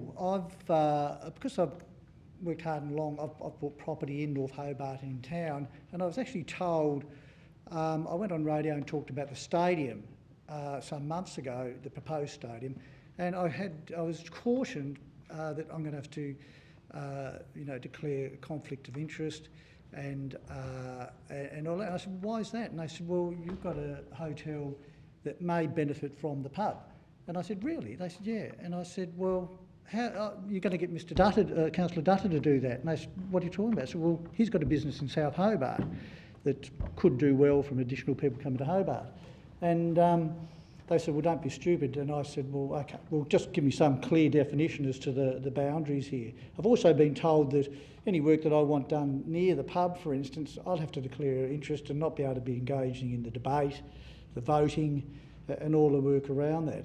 I just think we've got to be a little bit careful that if we want to attract people to this chamber and to, as an elected member, we need business people and we need everyone, a cross-section of the society. I think we, slowly it's being whittled back to people who aren't in business, and that's going to be sad, I think, for the whole city of Hobart if we don't have that broad perspective on decisions we make and what we do and the type and calibre of people we got here.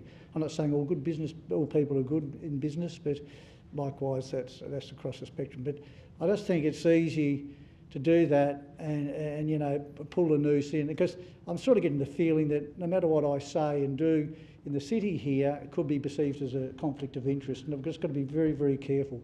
I know that the intent is good, and I support that openness and transparency, but we've just got to be a bit careful that things don't go too far. Further discussion? Okay, so with that, those two amended changes to the submission, I'll put that. All those in favour say aye. Aye. Against say no. Carried unanimously. Item 17 is another submission on the Keep Hobart Moving draft. Moved by Councillor Possop, seconded by Councillor Sherlock. Did anyone have any discussion? Yeah, Lord Mayor, I rise to commend most of the work in Keep Hobart Moving. I think it's quite a comprehensive plan for looking towards how we transport people around our city, through our city. It looks at alternatives such as active transport, strengthening bus systems. We have considerable challenges there presently, but also making sure that we do have good bike lanes and the ferries are activated and there's better walking facilities for the people who use our city from day to day.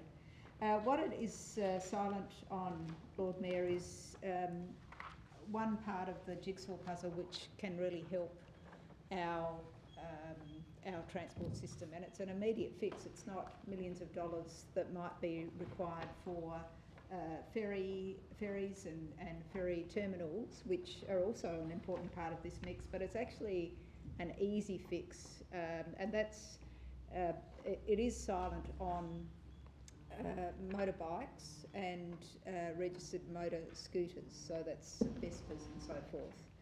So those things are an important component of any transport for any city, big or small, large, like Beijing and Shanghai, where there's many more electric scooters. So it's an electrification of motorbikes and scooters now. So it's not the personal mobility devices, which I'm suggesting that we should have as well, but it's a chunk of interest that many people could have as a cheap way of getting around. So I'm going to suggest an amendment, and Sarah, if you could pop that up, and I did send the hub of it, the nub of it, around earlier. There is a slight change. Maybe we can make it a bit smaller so that we can get to the.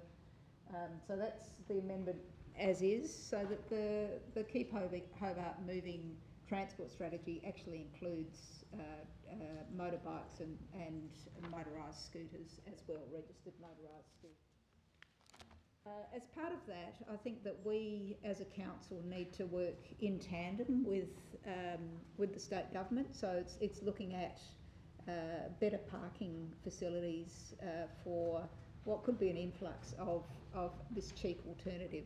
So if we're looking at all of these things that are brought up in this transport study of the state government and this paper, we do need to look at the congestion, the greenhouse gas emissions. So in southern Tasmania in 2021, 37% of community emissions, a huge chunk, was from transport. So if we can get those things down, the transport emissions, then we're well on our way to having a cleaner air, but also meeting or improving on our targets as well.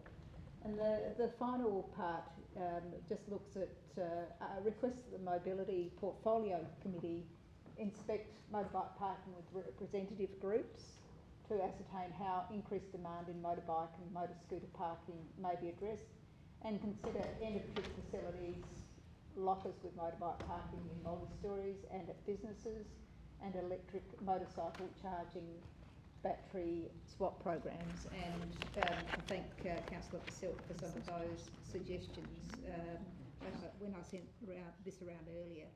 So I think congestion, cost of living pressures, motorbikes are key to getting typically younger people around in a much cheaper way. So if we can look at those things, I think this would be a real benefit for the state government to hear in our submission.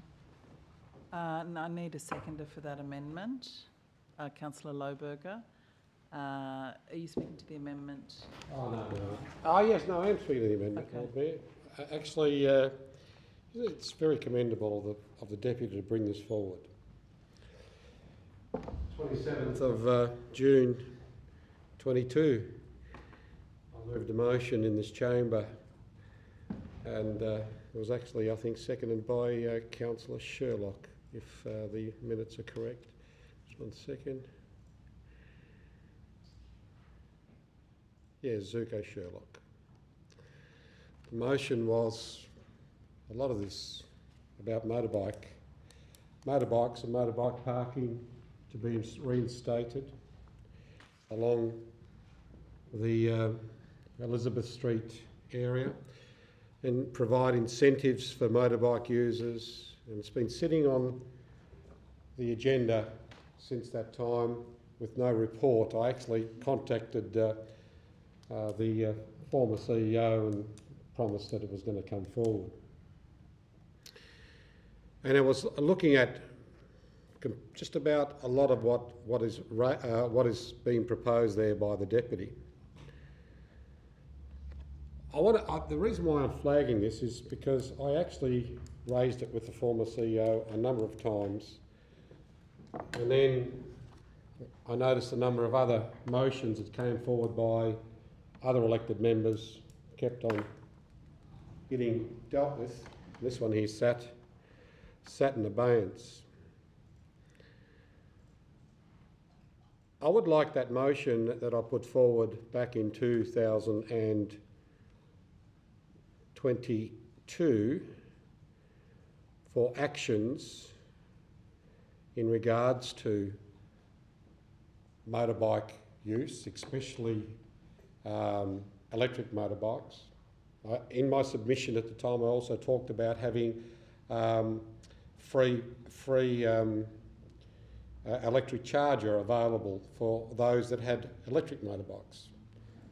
So it was a huge list of aspects that I wanted to come forward, but for some reason, this notice of motion just sat there and sat there and sat there and sat there. Okay. I actually brought it forward. I actually looked at it today and I went, these are the types of things that would annoy any elected member that put forward something and it just sits on the shelf and no one deals with it. I don't know why it was never dealt with. I actually had a bit of a disagreement with the former CEO and I just sort of let it go. But I thought it was prudent today to bring it forward. And I would like this amendment to also add my notice of motion to it. some sort of reference that the Oh, motion I'd like passed that by the council. notice of motion that was passed by this council on the 27th of the 6th, 2002, be attached to this amendment. As I said, Be considered as You part of happy- it. I'm happy to Include that? Yeah, absolutely. Yeah. Are you happy to include that, councillor Sherlock? Yep, all right. and I would just like to point this out to all elected members. Check the notices of motion you've put forward, and make sure that they are dealt with. As I said, I let it go because it became a bit of an argument with the former CEO. And there's another couple of things I'm not going to mention which are completely different. I've got an issue with another matter that I put forward, and this has been going on now for over 2.5 years as well. So, This is not relevant to the amendment. it is relevant, Lord Mayor, because this could have been dealt with. Yeah. And I'd like to also put it on the record for some of the newly elected members. The cage in respect of bike cage I put forward many years ago for the Argyle Street car park. I put forward a bike cage to be have shower facilities and a number of things this council never fully supported. So now we're talking about having space for motorbikes, but maybe I was a bit before my time, Councillor Basalt. See, I did do many things over the years in regards to alternative transport. I was probably a bit early in my time, but maybe that should be also reconsidered, that we give consideration. I won't put it up now, I just want to mention it, that we should give consideration to looking at the Argyle Street car park with our cage and have a shower facility there where people can swipe in after they've ridden the town. That was put up 15 years ago. So I'll probably put it as a joint notice of motion with Councillor Basalt, so we could probably get that through now, 15 years later. Lord Mayor, Good. I'll sit down now. I'm glad that finally, hopefully, my motion of nearly 18 months is going to get looked at. Councillor Posselt? I just wanted to, yes, to raise the council's attention to a notice of motion from Alderman Barakis and myself on the 22nd of May 2023, page 39 of that particular minutes, if anyone's particularly interested, that specifically requests that council officers will undertake an audit of all endorsed notices of motion from the previous term of council and report back to the council the status of each endorsed unactioned notice of motion. So I'd ask I suspect that Mr. Reynolds about that. Yes, we can ask for a progress update, but my point is that I think that the addition of going to the specific motion is redundant because we're already doing it. Mr. Reynolds, do you have any advice on that motion audit? I know it's through you, Lord Mayor. I know it's been undertaken by officers, but I'll need to get an update on where we're at with that. Okay, sure, great. Thank you. So if there's no further discussion on the amendment, I'll put that. All those in favour say aye. Aye. Against say no. No. Show of hands, all those in favour? Alderman Zuko, Councillor Dutta, Councillor Kelly, Alderman Bloomfield, Councillor Lohberger, Councillor Coates, Councillor Sherlock, Deputy Lord Mayor and the Lord Mayor. And against? Councillor Purcell. Further discussion on the submission? Councillor Lohberger. Thank you, Lord Mayor. I just wanted to rise to commend the staff for this submission. I'm really particularly happy to see real-time bus timetabling in there. It is such a low-hanging fruit. It should have happened years ago. I don't know why it hasn't. I'm also very happy to see bus stops back on the agenda. I think we constantly need to remind the state government that we need usable bus stops in this city. So I just wanted to commend the staff for that and to raise those two particular things, which I think are fantastic. Thank you. Thank you to the staff. Further discussion? Councillor Sherlock? Yeah, thank you very much, Lord Mayor. Yeah, look, I'm going to be really quick and once again say this submission is really great. The report is wonderful, very thorough. I mean, everybody's probably already read it there just with regards to the the program in terms of what they're focusing on, the need for a comprehensive review of the public transport, the bus, and just some of the points that the Deputy Lord Mayor already outlined. I think it's really important to note that there is, you know, that specific call out here to the Tasmanian government to take a leadership role in travel behaviour change to support infrastructure and investment, and I think that's really important. And I also think it's really important. We were actually talking about this on another platform, just about low or zero emission vehicles. And so I'm really delighted to see that that's been included in this as well. So thank you very much, and it's one of those priorities. Thank you. Is it possible, Deputy, for you to take the chair so I can move an amendment as well? Is that all right? Certainly. Can we do that?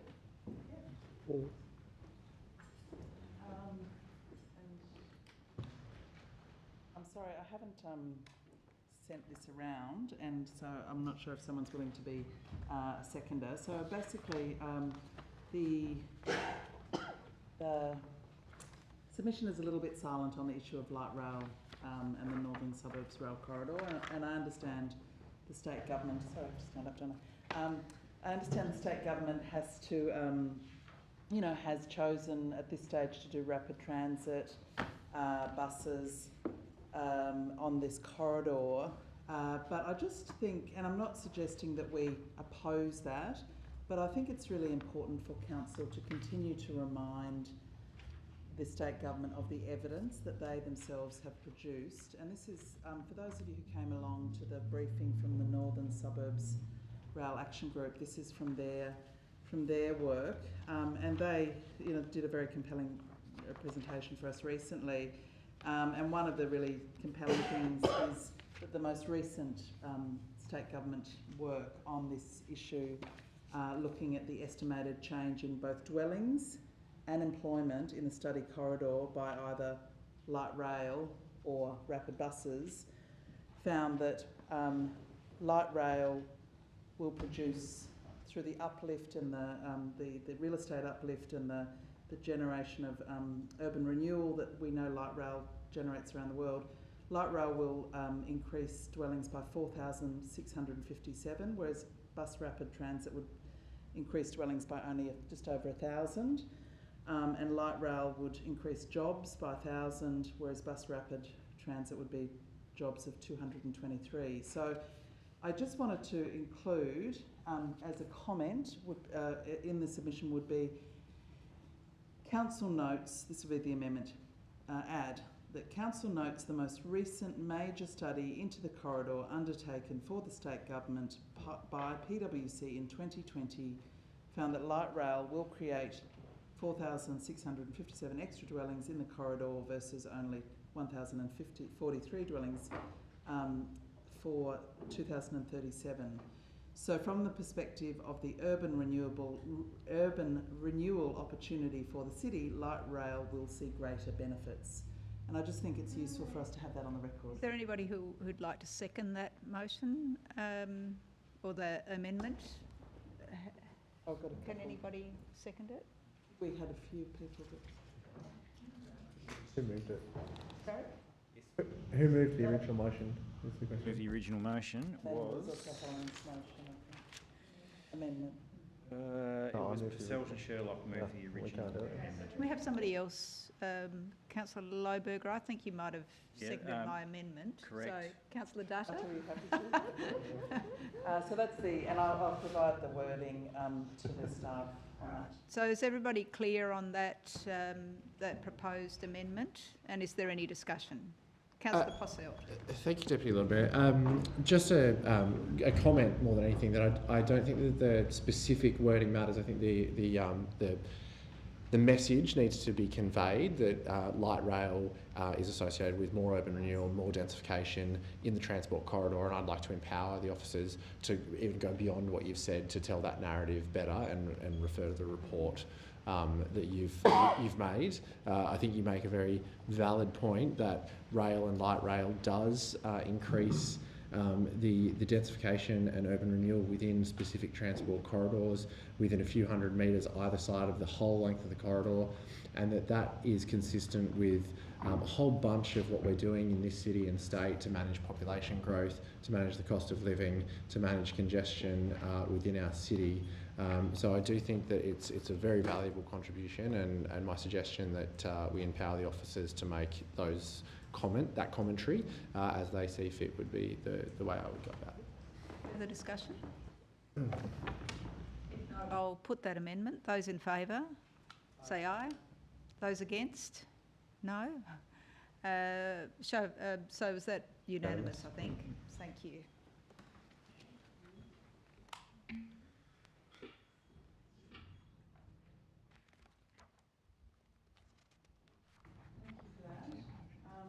Any further discussion on this submission? There being none, I'll put that. All those in favour say aye. Against say no. Carried unanimously. We have one more submission, which is the Climate Change Emission Reduction and Resilience Plan for Transport and Waste, moved by Deputy Lord Mayor, seconded by Councillor Lohberger. Any discussion on this submission? Lord Mayor, just again, thank you to the officers for this work, and these transport emissions and waste reduction in the waste sector, I think, will be really key over the next few years. We're certainly, the Southern Tasmanian Councils are looking at this as part of what we'd like to see as well. So it's another huge body of work, so thank you, and I hope that the state government does take on board some of the comments. Further discussion? I'll put that. All those in favour say aye. Against say no. Carried unanimously. I'm just conscious that maybe we might want to have a meal break now. People are looking a little bit hungry and tired, maybe need a break. Because we've still got 3 or 4 fairly significant matters just in the open, so it's probably better we do it now. So I'm proposing that we adjourn this meeting before we move on to item 19 for about a bit over 15 minutes. So come back at a bit before 20 to 8, please.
I'll reopen our meeting and 19, which is the Freedom of Entry March. There's a report from the acting CEO with two recommendations. Would anyone like to move that?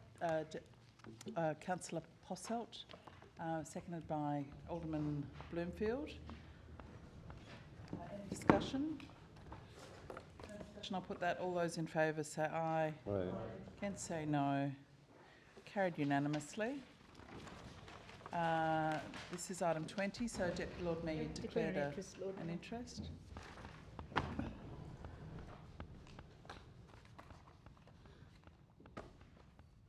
Okay, so we have item 20 is Acting Lord Mayor Higher Duties Allowance, 2 recommendations. I move. Yeah, moved by Councillor Dutta, seconded by... Seconder? Councillor Posselt. Alderman Zucker.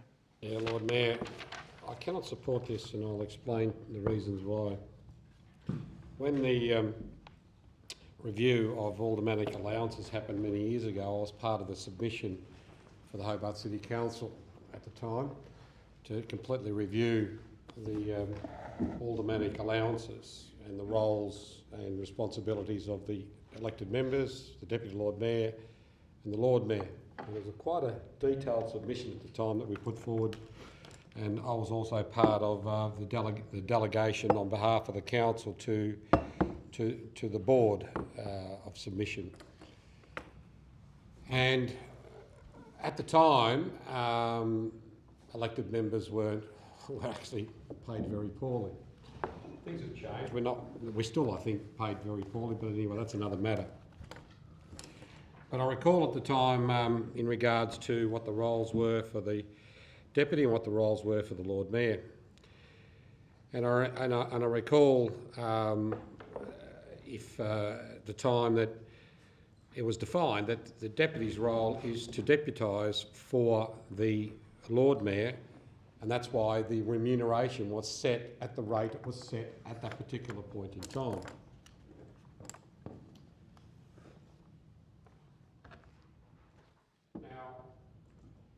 Let's hypothetically say that the Deputy Lord Mayor, whoever it is, and it doesn't really matter who it is, did not in 12 months deputise for the Lord Mayor. The allowance that the Deputy Lord Mayor has got is paid irrespectively, right? So it was paid, the difference was paid from being an elected member to the Deputy and being from an elected member to the Lord Mayor. The Lord Mayor's paid that differential because the Lord Mayor does a role. The Deputy Lord Mayor is paid a differential only specifically when performing the role on behalf of the Lord Mayor. That was the original intent. Now, I'd like us to actually go back and have a look at that report.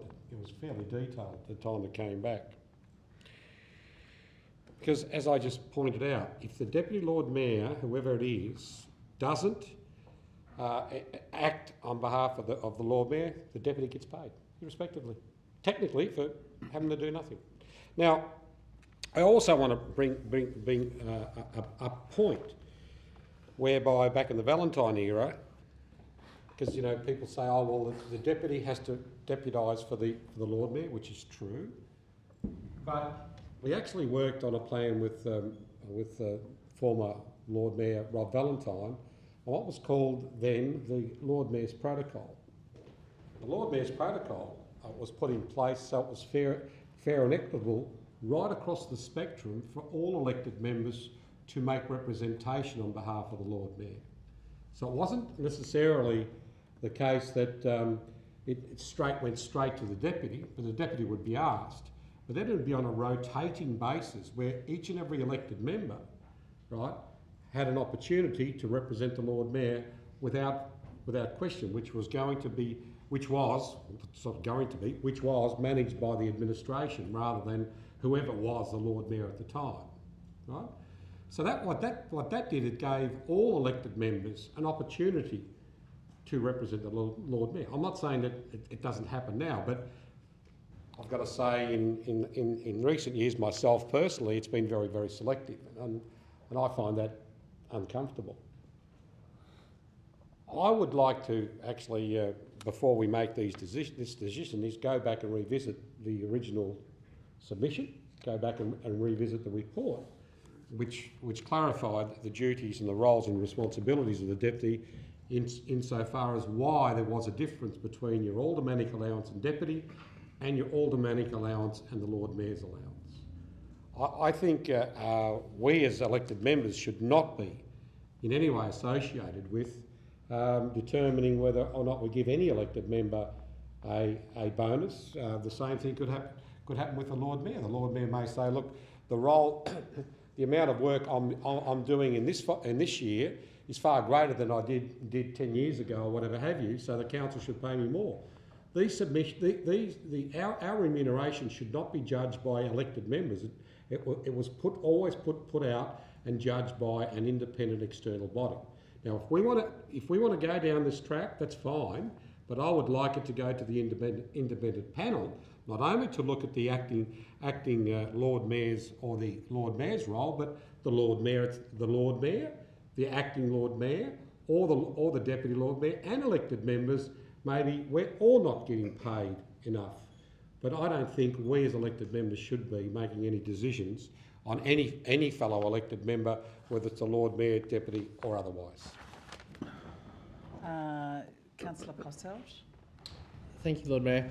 I mean, the first thing to point out with any time we talk about remuneration is that it's difficult for politicians to talk about how much they pay themselves, because that's kind of what we're doing here.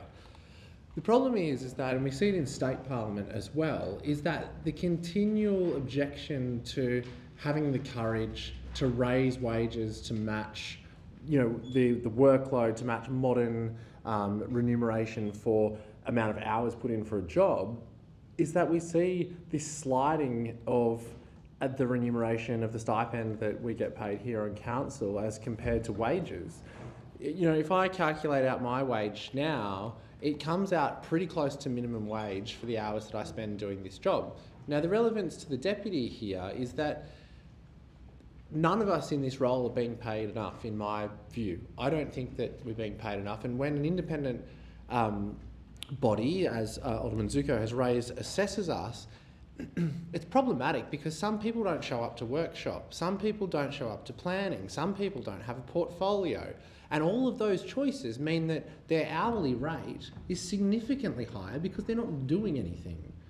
Meanwhile, other people are going to everything that they can, and I'll cite Alderman Bloomfield here because she does. She works incredibly hard to be there for ratepayers, to listen, to do her job well, and I reckon if you calculated Alderman Bloomfield's rate, you'd probably get about $10 an hour. And I don't think that that's good enough. In the context of a capital city, the deputy should be paid as the mayor if they're acting in that capacity. It's an extremely busy job, as the report points out, and as you well know, Lord Mayor, you live this every day and have done for the last 5 years. It is a very busy job, and the remuneration currently set for the deputy is not sufficient to cover the hours. It's simple. We have a recommendation in front of us. It is kind, it is apolitical because somebody else might be sitting in that chair in a couple of years, and it sets us up to have better people in these seats. Because when you pay peanuts, you get monkeys. Go ahead. I was going to just ask if I could speak earlier because, but no, that's fine. Go ahead. You can speak anytime, Lord Mayor. Oh, I generally speak at the end, but go ahead, Councillor Coates. Thank you. Look, I'll speak quickly to the motion in front of us today. I guess a few thoughts. I don't really want to particularly make it about the current serving mayor and the current serving deputy mayor, and I guess a reflection on because you're right, this policy might go forward, but I think that at a broad principle, when it comes to the setting of pay rates for elected members, there is an inherent tension when we set our own rates, and I think that my understanding at least is, the allowances that are paid are set by the Office of Local Government, and the larger councils, in recognition of the amount of work involved, so I believe Launceston, Hobart, maybe Glenorchy, whatever, have a higher tier. Obviously, some of the smaller councils have a smaller tier, just recognising obviously the different workloads. That also then goes on to mayor and deputy. So when you run for election, you know what it is. And I guess if you run for mayor, you know that mayor is a full-time job, and here's the allowance. Deputy mayor is not a full-time job, but it's a higher job, but that also comes with a higher allowance.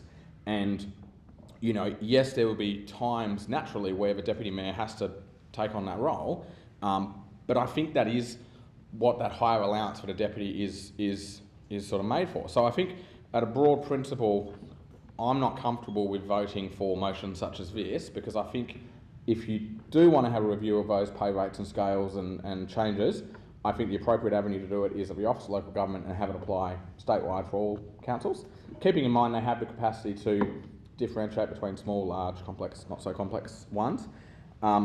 Secondly, I think there is a slight element of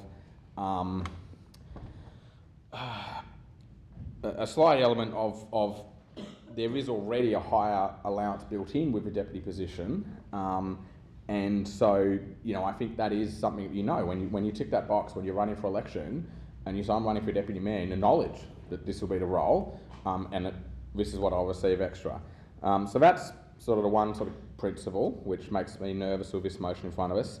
And I guess the second one is and it's not called for in this motion, but it probably does mean that we as a group, as a council, need to reflect on potentially how we can better share workload around. It is not good for the constituents out there, for the council staff behind us, for us as individual members, if some of our number are, you know, overworked, frazzled, you know, stress, anxiety, all those sort of things. And, you know, there is that, we have the capacity to help each other out.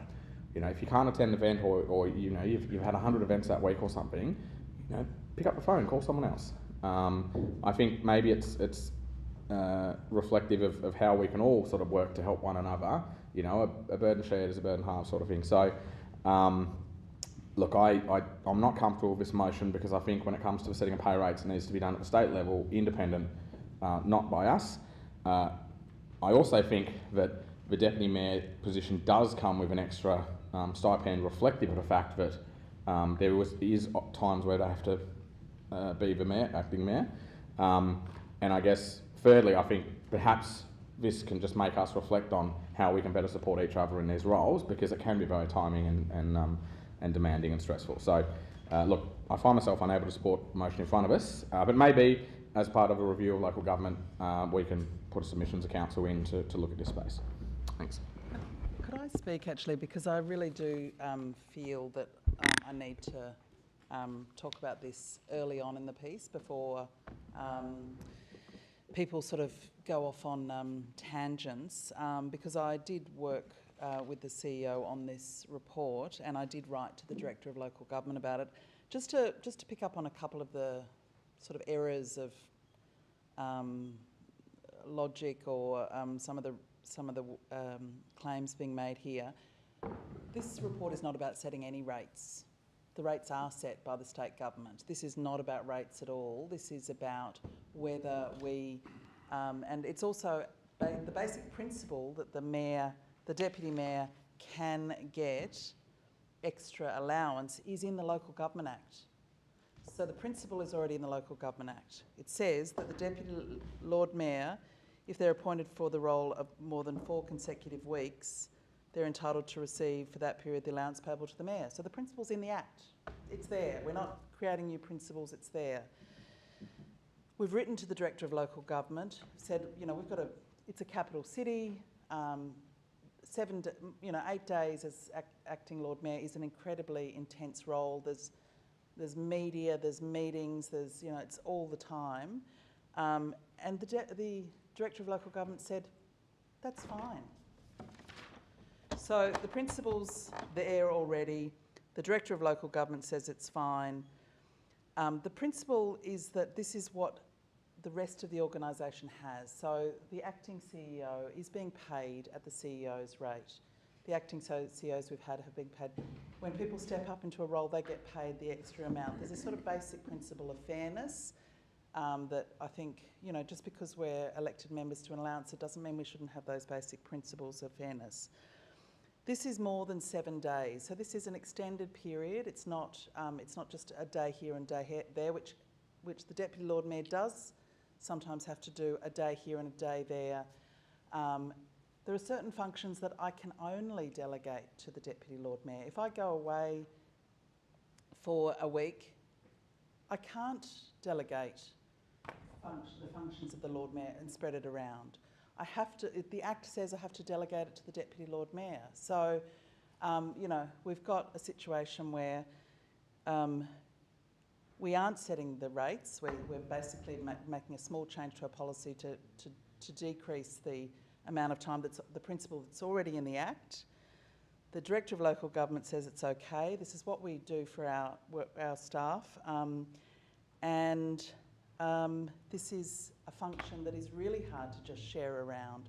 We do a lot of sharing around to our portfolio holders, but in terms of the functions of a Lord Mayor can only be delegated to a Deputy Lord Mayor under the Act. So I think, as Councillor Posselt said, this is a generous thing. It's not a radical thing. We've had the okay from the Office of Local Government, and the budget implications are tiny in comparison to the amount of work that these extended periods do create for the acting Lord Mayor.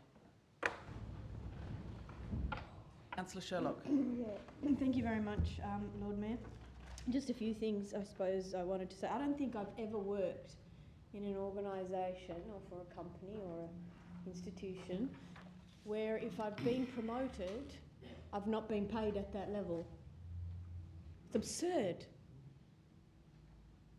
I mean, just to even make that kind of claim, you shouldn't be paid when you're acting in somebody else's role at that higher level and you're doing those higher responsibilities, to then go around and say, well, no, you shouldn't be paid at that level. I don't understand it. But maybe that's just my union background. But I would generally say, any workers' unions would probably say, yeah, look, that's not fair. You should be paid at that level that you're acting in the role and responsibilities. That's just prima facie. I look at that and go, that's just fairness. Number two, it's outlined in the Act. So really by legislation and just by statute, there are, as you mentioned, Lord Mayor, there are just some things that cannot be delegated to anybody other than the Deputy Lord Mayor. So I'm really perplexed as to why people would actually be voting no on this. Like, I would honestly just question the motivation behind why you would want to not give a worker a higher pay when they're doing those responsibilities. So it's just simple.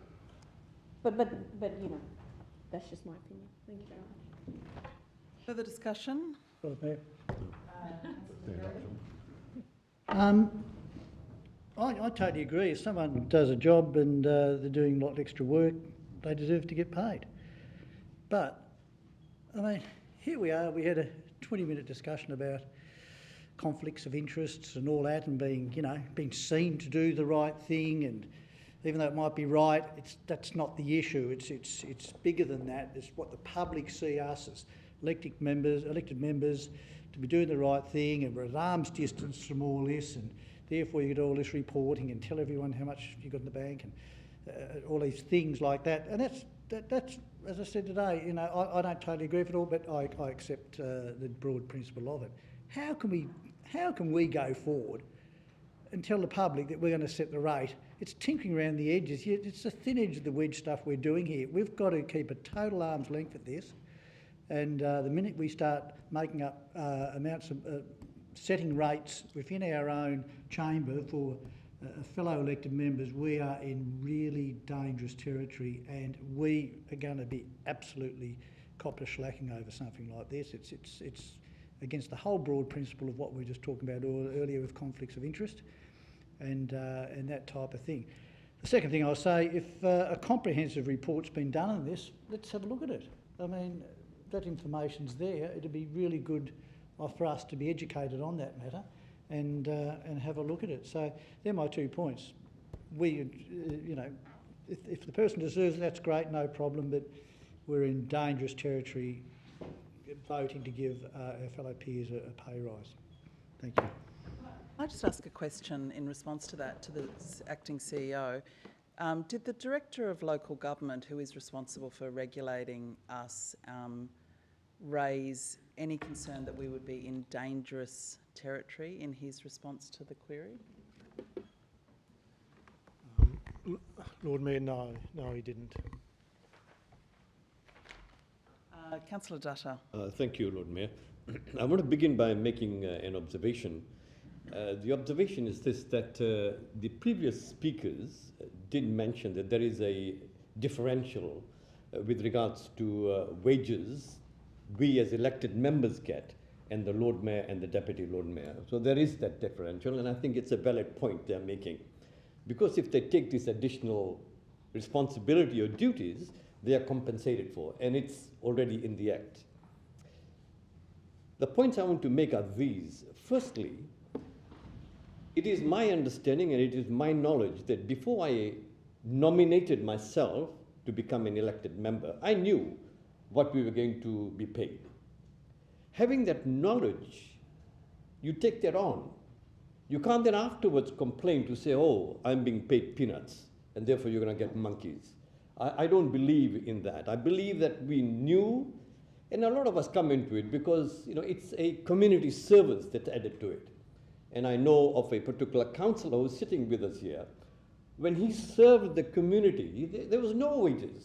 And I wonder if I'm right or wrong, but there was no money given. It was a voluntary thing. So I think that for me is an important point to make, that we came here with the knowledge that this is what we're going to get, but we are prepared to take this on. Point number 2 is this, that the commitments when we get elected is a valid point.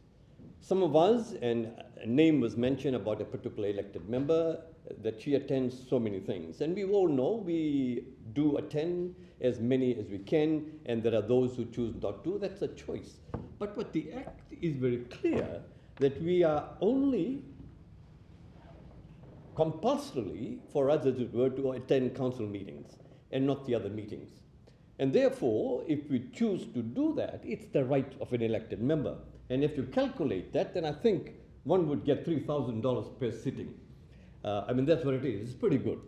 $3,000 a sitting is a pretty good thing. Now, point number 3 is this. Regulation 42(2)A very clearly states that there is a period of 4 weeks. Now, we are going against that and bringing in something else.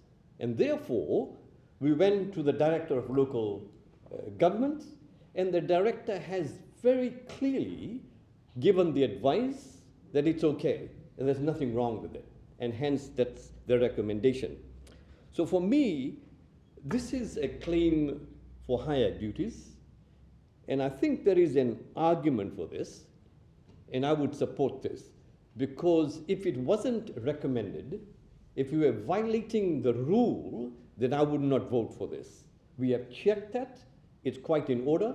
We have been given an advice, it is quite in order, and based on that advice by the Director and the recommendation by staff, I would support this. Thank you. Alderman Bloomfield.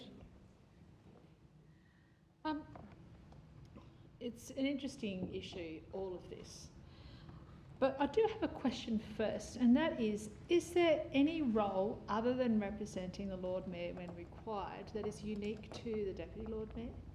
Or is it merely that? It is just that. It is just that.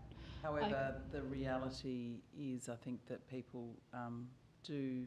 Well, it's a separately voted in role. Yeah, no, I appreciate all of that. That's fine. Probably an expectation that people. Yeah, no, that's okay. I just wanted to make sure of that because, firstly, I believe the pay rate is about another 75% on top or thereabouts. Not quite double what us. Plus 30,000. It's about 30,000 extra or so per annum to allow for that. So that's the first thing, and I very much agree with Councillor Dada in the fact that that is what we agreed to. And I thank the recognition that Councillor Posselt gave me with a number of things that I attend. I will honestly say that firstly, any time the Lord Mayor has ever asked me to represent her in any event, I have taken that with an absolute point of pride that I was considered worthy of that role. It's something that absolutely, I love it. And I have never ever refused one. I've always done them. It disappoints me that there are such a role for the deputy that she feels the need. I can understand that it may well be overwhelming with trying to do two roles. You've got a part-time job, part-time, and suddenly it's full-time. It gets difficult. But you are paid for that according to the way it's set out with the state rules. So I guess my feel, or the comfort that I have with this, is that we don't set ours. The Local Government Act sets our rates, and we in fact just had a small pay rise as it was due to CPI, I'm guessing. And that I also appreciate knowing that there is a report, as noted by Alderman Zuko, on this very item. I don't know if anyone here remembers it, but do you remember when the state government decided to allocate themselves an extra 40% pay rise? And everyone said 40% we'll never forget. Well, that reverberates here. I don't think it's appropriate or right that we should be setting anyone's remuneration. I feel that it's probably not the best governance going forwards. I would be happy to suggest that perhaps we need to go back to the Director of Local Government and ask for further discretion, that if he feels that this is something we should do, then he should determine that, not us. That's just how I feel with it. Councillor Sherlock? Yes, sir, I just had one question. Or actually, I think I probably have two. If the Deputy Lord Mayor acts as Lord Mayor, already would she get a higher allowance if those duties were above the 4 weeks? Is that a yes? Yes, Lord Mayor, that's correct. The Act is quite specific. It automatically kicks in. After 4 weeks. After 4 weeks. Yeah. 4 weeks. 4 weeks, it continues. automatically kicks in. We're not setting that. The legislation sets that. Is that correct? That's correct. Okay. So we're not. So this again is not.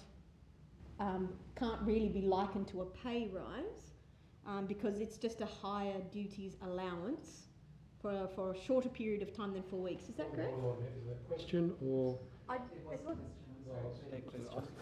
Yeah, continue, Councillor Sherlock. Did I have to repeat that last one? You got it, didn't you? Did you get that? Yes, I did, Lord Mayor, and that's correct. It's a difference between 4 weeks and 1 week, so effectively 3 weeks. So just to clarify, we're not setting somebody's pay. Is that correct? Well, certainly not the pay rate. What you are setting here would be the fact that that pay rate would apply after 1 week in that role. I have another question, Lord Mayor, through you. This 6,000 that we have allocated, whose recommendation was this? No, it was based on qualified officer support. Officer advice, sorry. Thank you. A couple of questions, Lord Mayor, through you to the Acting CEO. So the Act currently states that the Deputy Lord Mayor who would be acting on behalf of the Lord Mayor for a month would get a higher rate. Is that correct or incorrect? After a month. Yes, okay. Could you please let me know what part of the Act states that after 1 week the Deputy would get a higher rate? Through you, Lord Mayor, it's not. The Act is silent on that. It's not in the Act? It's not in the Act. Thank you very much. Okay, Councillor Kelly. I'd just like some data. I mean, if someone's working successfully, that's fine, but it's like getting an employee who says, I want a pay rise, well, where's your timesheet? I think he's already spoken, Lord Mayor. Sorry, it's, you can only ask a question. So I'm getting to my question. Oh, sorry. Can I continue? Absolutely. Thank you. So as part of my final decision on that too, it'd be good to know how the calculations work. Is that possible that I can be given some figures on above the $30,000 a cert, that how that would be justified? I just feel there's a lack of information for me to make a proper decision on that. I think, Mr Reynolds, do you have any views on this or any? Through you, Lord, not off the top, other than looking perhaps doing an analysis of time that has been taken in that acting role over, say, the last 12 months, for example, to demonstrate what that cost would have been over that period of time had this policy been in place. Okay. Then a subsequent question to that, through you to the appropriate officer can answer it, considering the answer was at the past 12 months. Could you please advise the chamber how much time has the Deputy Lord Mayor spent representing the Lord Mayor over the past 12 months in days, please? Thank you, through you, Lord Mayor. That's something we could develop through that analysis process to determine how many days the acting... You haven't got that on? Not on me, no. I'm sorry. Okay. Just a question to clarify. I've got two questions. Question number one, just to make sure that I understand the question that was asked previously.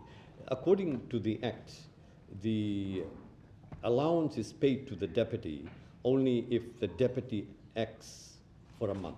Is that correct? More than a month. Yes, that's correct, Lord Mayor. Thank you. Now, the second question is this. The fact that the Act says that, is this contrary to the Act as to what we are going to vote on?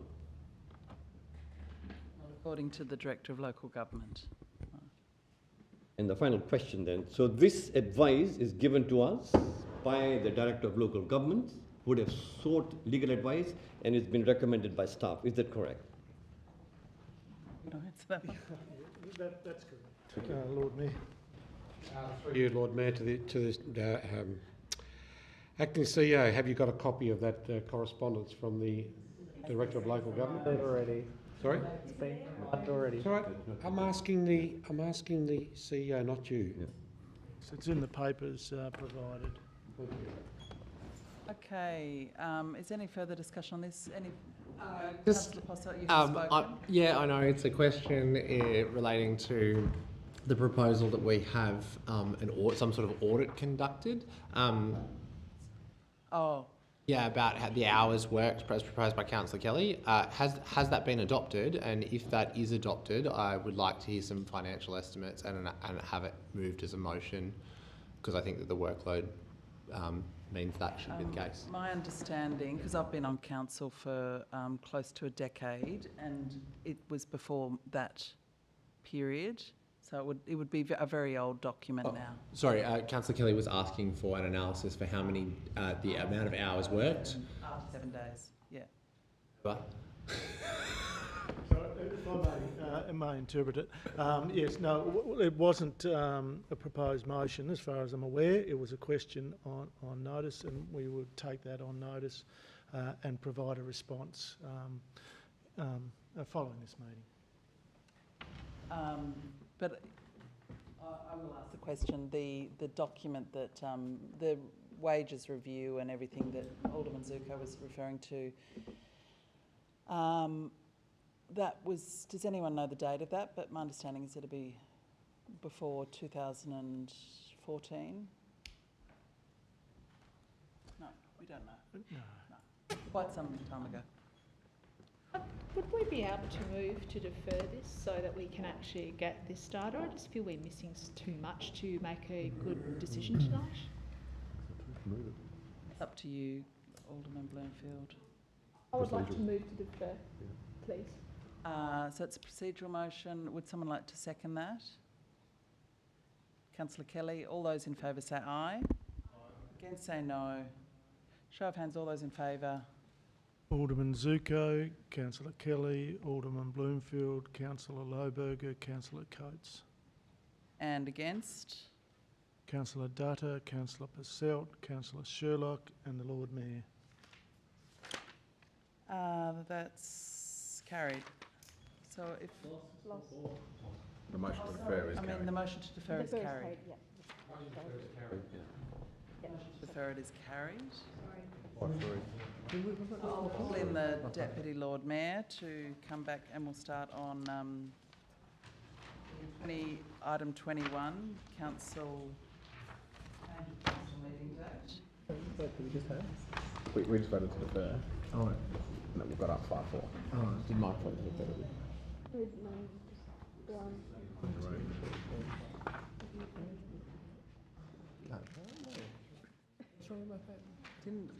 Not here, so it was only 9. Yeah, wasn't Anna, Belinda, me, 4. Yeah. And Zuko, 2. Okay, thanks. So item 21 is change of council meeting date. Would someone like to move that recommendation? Moved by Councillor Sherlock, seconded by Councillor Bloomfield. All those in favour say aye.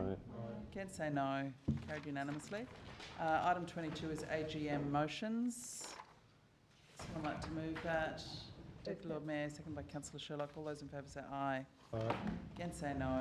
Carried unanimously. Item 23 is a motion from Alderman Zuko. Move the motion, Lord Mayor. Councillor Sherlock. Lord Mayor, I really don't want to talk too much on that. I think my motion explains it all. There is speculation that the intent is to push this into Salamanca Square. I'm very adamant that's not the intent. The intent is to have some what is called mood music across Salamanca from, say, Irish Murphy's right down to Blue Eye. And apparently the owner of Blue Eye thought it was legal to actually do it and was doing it. So did a number of other venues. And I think there's only one venue still doing it at this point in time as well. Lord Mayor, as you can see, there's full support by the Confederation of Small Business. There's full support by the THA. There's full support by most of the venues across Salamanca. Yes, of course, there's going to be some requirements to do some consultation, but I think that could be done quite easily through the THA. They're an organisation that could probably provide us with a lot of information rather than having to go up and down the strip and speak to everyone. The THA represent most of those, or actually I would say all those organisations, so it could be done quite easily with a set of guidelines, and I think Mr Old is one of those people who's quite willing and amicable to work with the council, and so would be the Sullivan's Cove Traders Association. Now, okay, we could end up with, I don't know, 10 venues with music out the front. People have got to understand business. You know, it's like you look at a row of cafes and you think, well, it's going to be detrimental to the row of cafes. Well, if that's the way those businesses want to operate and make it detrimental to themselves, it'll be detrimental to their business. It won't be detrimental to the council. The thing about it as well is if I had a venue in Salamanca and I had an immediate business next to me, I'd be chatting with that business and saying, well, let's make sure that we all win here. And that's what businesses do. They actually work together. It's like North Hobart in the early days of North Hobart. Everyone thought that the more restaurants in North Hobart was going to kill North Hobart, but North Hobart actually grew because people wanted to go to North Hobart. This is not something that we want to have wild bands or making it into something that some people want to perceive. This is about either a singular or a duo mood music to enhance Salamanca between midday and 8 o'clock. It's not going to go, not to go late at night at all whatsoever.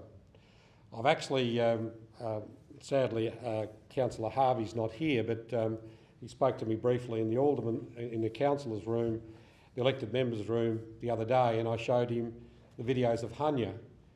And I do a lot of extensive travel.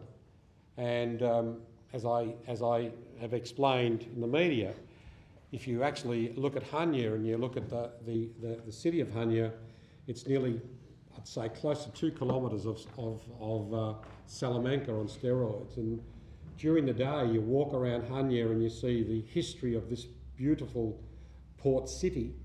And at night, you still see the history, but you've got activities from TV screens to music to everything happening, and people are just enjoying themselves. Mind you, yes, it's going to 2 o'clock in the morning, but that's not what I envisage here. This is something between midday and 8 p.m. I don't believe during that time it'll be detrimental to the residents in Salamanca Square. I think this is one way of embracing what is well known as a area which is a precinct of an entertainment precinct and a hospitality precinct. It was mentioned also about my lack of support on supporting music for Salamanca Market. Well, that would have been paid by the ratepayers.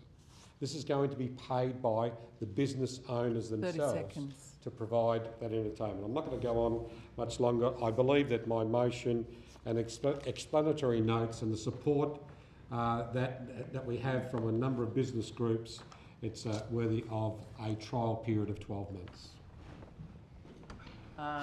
Councillor, I don't know who was up. Councillor Lohberger, probably. He's quick, Mike. I just had a couple of questions, Lord Mayor. I'm not quite sure who to. I just wondered, is it actually possible for council to specify the type of music that venues will choose to play or host?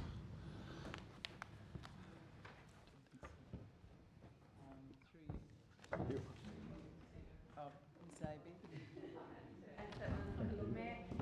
think there would need to be an update to the existing occupation licence. I imagine the controls will be around maximum volumes, and potentially there'd be some sort of management arrangement in terms of taking turns or something so that there weren't conflicts. I don't imagine that we would try to regulate the exact type of music that was being played. Thank you. And I've just got one more, if that's okay.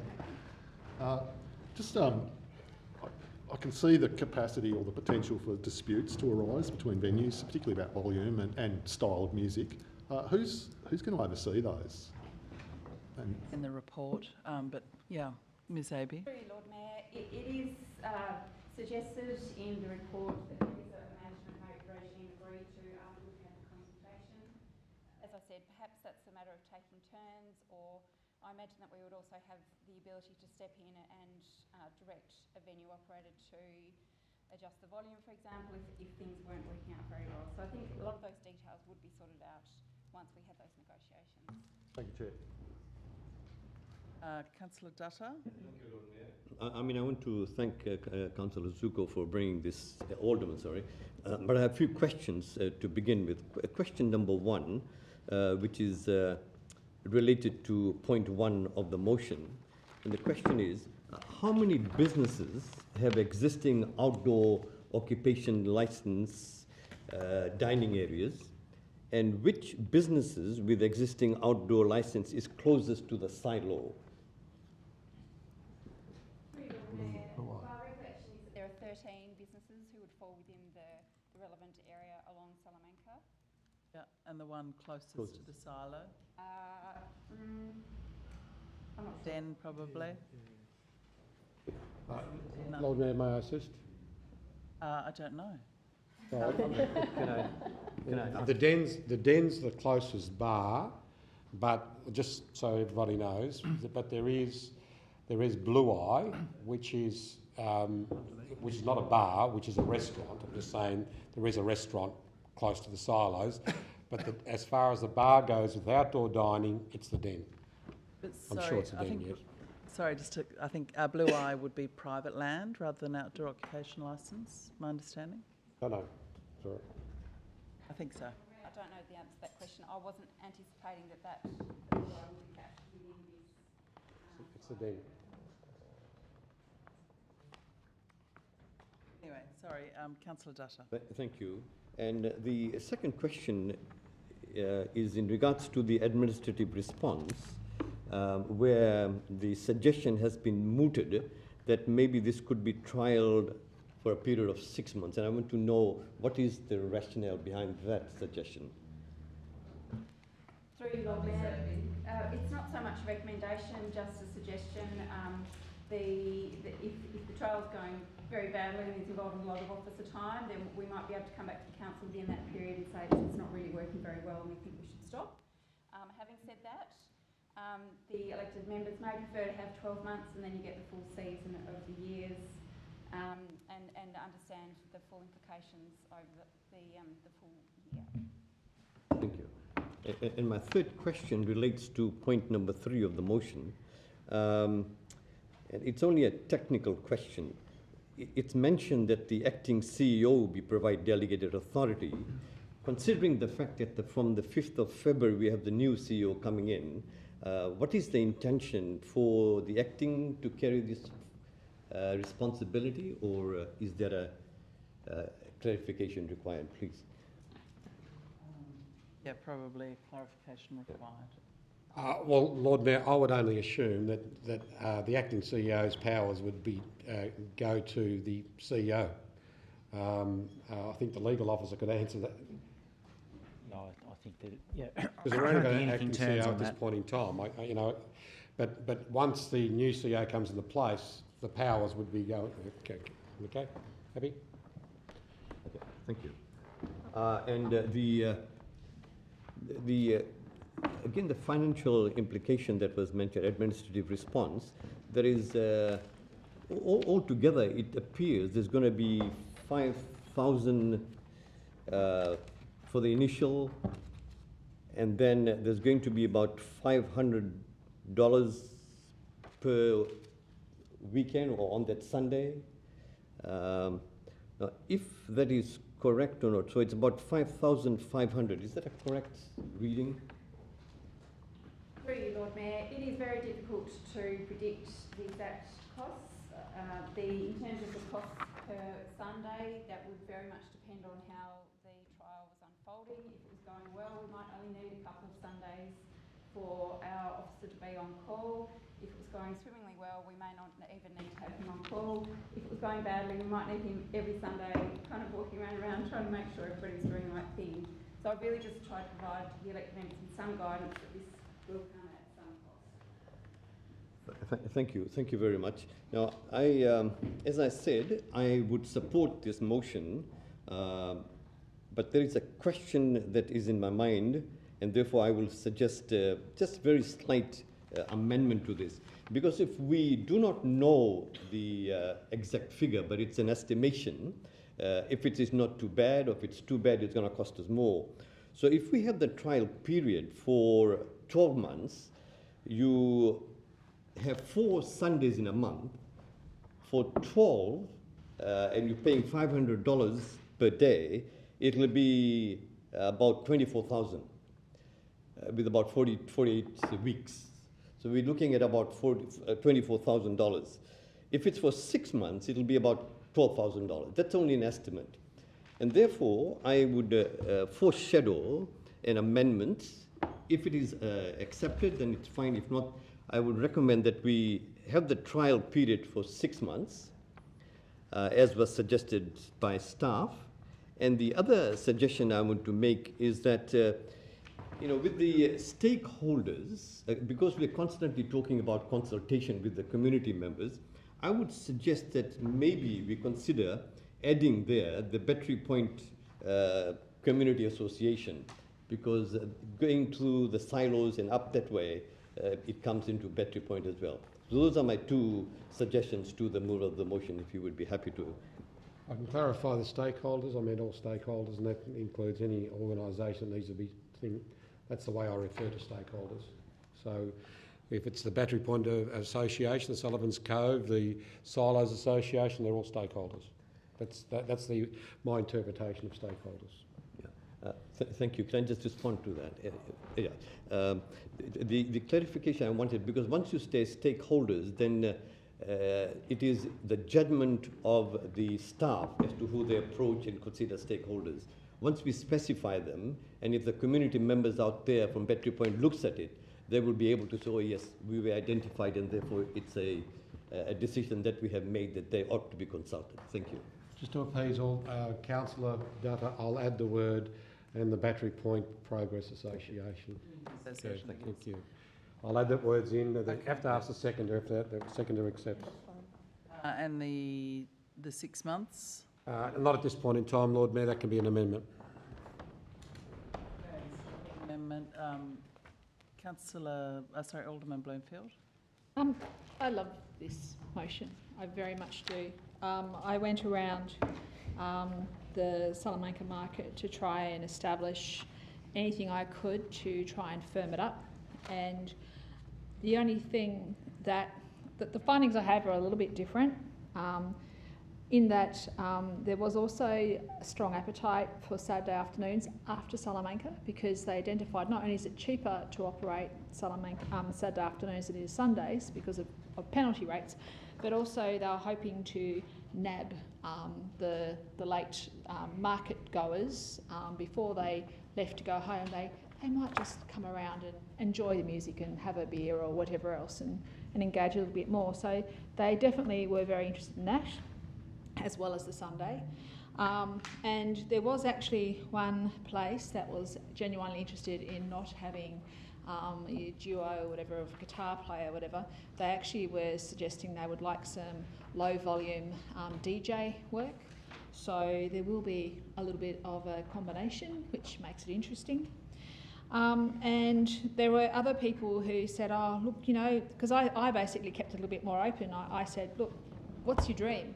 What is it that you would love to do here that we're not doing now that would really enhance what you're doing, the experience, all of that?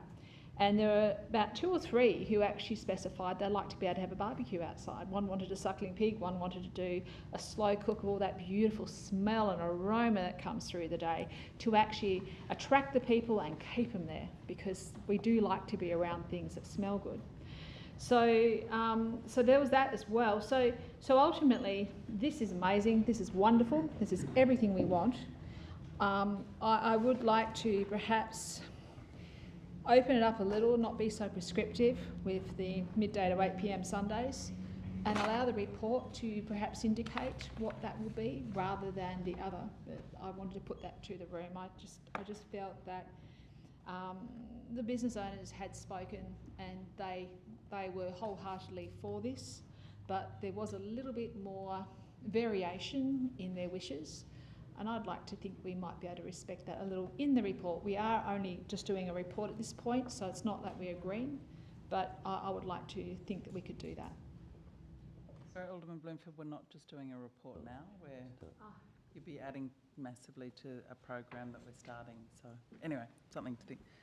That's an amendment as well. So I've got a couple of Lord amendments. Mayor, I'm happy to add in if Councillor Alderman Bloomfield's happy that after 6 months, right, consideration be given to potentially adding Saturdays, subject to further consultation. So let's have this going for 6 months and try it again. I'm happy to add that in. That way, there it should appease Councillor Alderman. Councillor Alderman Bloomfield.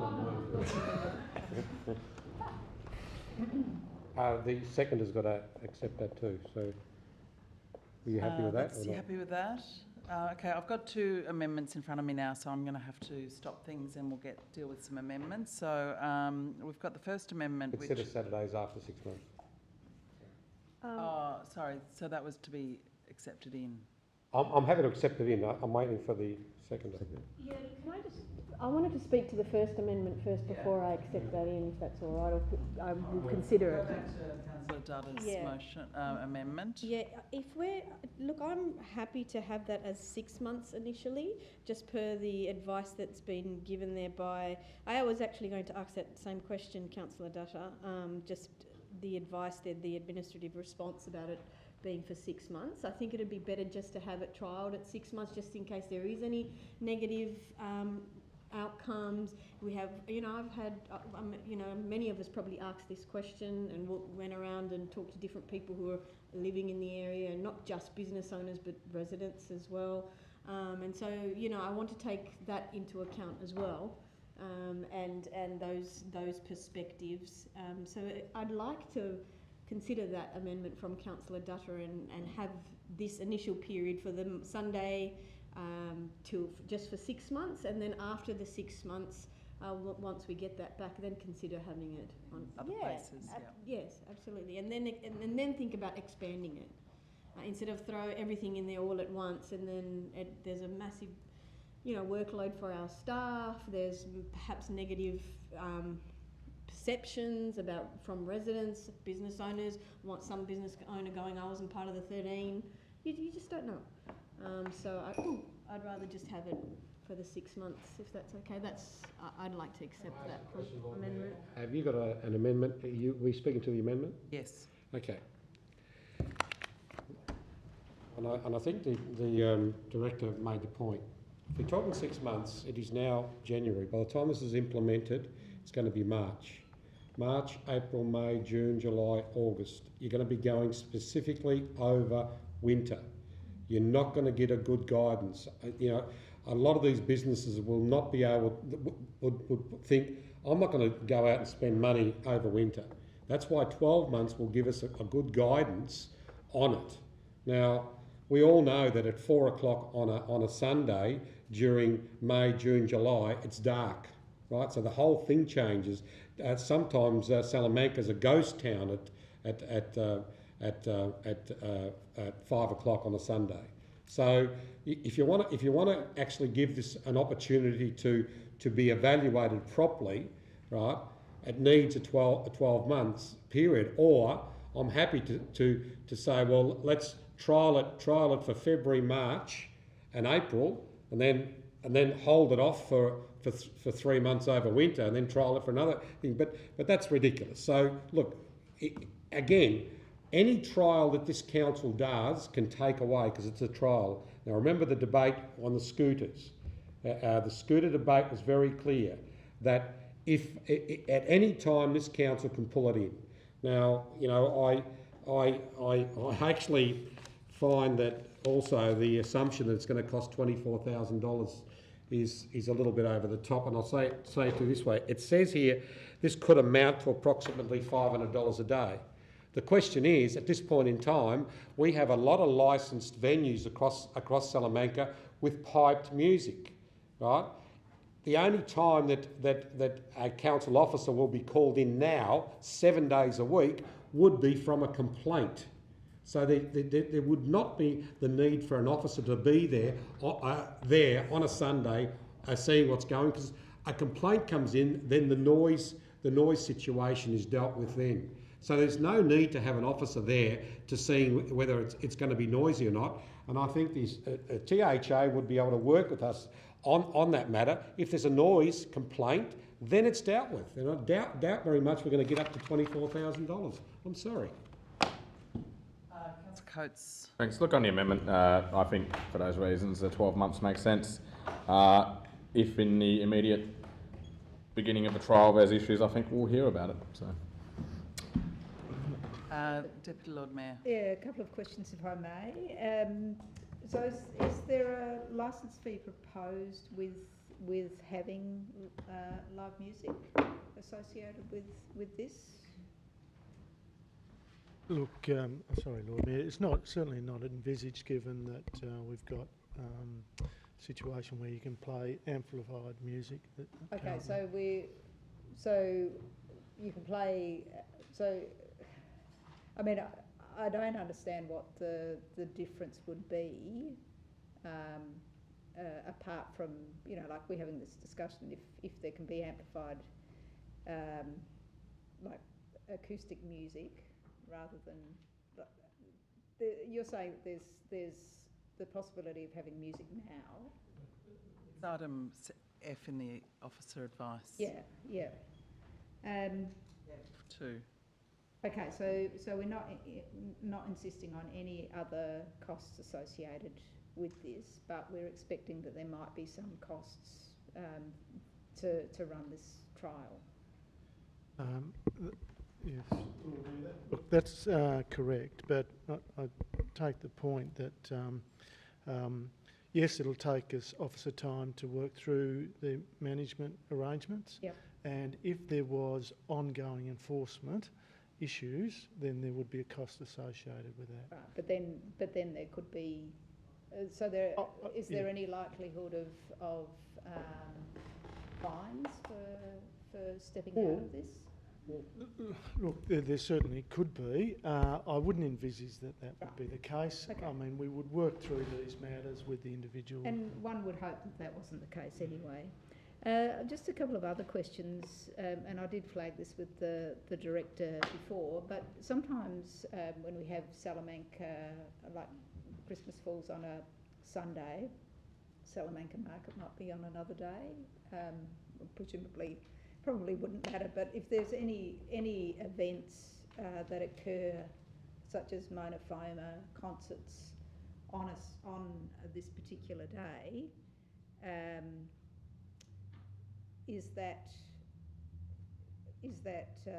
like we could factor that in so that there is no live music on those days when there are concerts associated with that? Like, say in Salamanca, the stage is set up and there's an event. Look, I'm sure we could work through those nuances around events being held in Salamanca Place. Okay.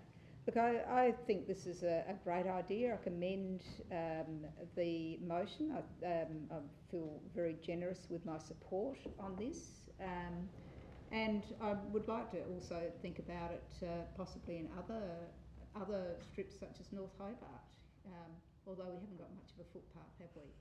Other ideas coming. So we could think about, looking at this in other parts of our entertainment precincts in Hobart. So I commend the motion. I think that the 12-month trial is much more effective to really see how that might go. Yes, I do support this. Any further discussion on the 6-month amendment? Because I'm really keen to just wrap that one up first. Yeah, thank you, Lord Mayor. I'll keep it brief, and I won't speak to the substantive in that section. But the 6-month thing, I think Alderman Zico rightly points out that we'll lose summer by the time we roll it in, and summer is when this will be most effective. I just did have a question for the director around the licensing arrangements. I recall reading that the licensing arrangements for outdoor dining are being reviewed. Is that correct? Through Lord Mayor, the value of the council land, which is used to calculate the licence fee, is currently being reassessed. Excellent. And as part of that review, can we consider a fee structure for venues who want to have outdoor live music as proposed? Through you, Lord Mayor, that question has been posed to the valuer who's just been instructed, yes. So it can? Yeah, great. No worries. I will make one other comment in the to the substantive, but I'll just follow procedure for now. Okay.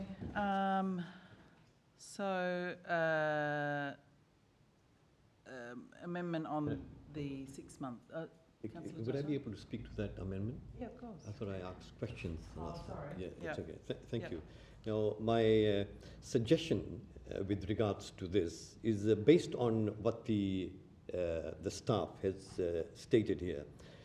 In 1B, it says very clearly, the initial setup period may require an officer to be present to monitor the trial. So we will need the initial period of time, and it would amount to approximately $500 a day. Now, if everything goes well, we won't need that amount, but we can't predict. And because we are not able to predict, I'm saying on that premise, if you analyze that logically, for a year, it'll cost us, if that is what it's going to cost. Point of order, Lord Mayor. Look, we have heard... Point of order. This is very offensive to the regular person. That is not offensive, Councillor Coates. It is not a point of order. Want to wait for me to hear why I'm making a point of order? No. No, it is not offensive. This is Councillor Dutta's opinion. In a moment, you can speak your own opinion. That's how we have a debate. We don't try and shut down someone else's debate because we don't agree with their points. That's not what a point of order is for.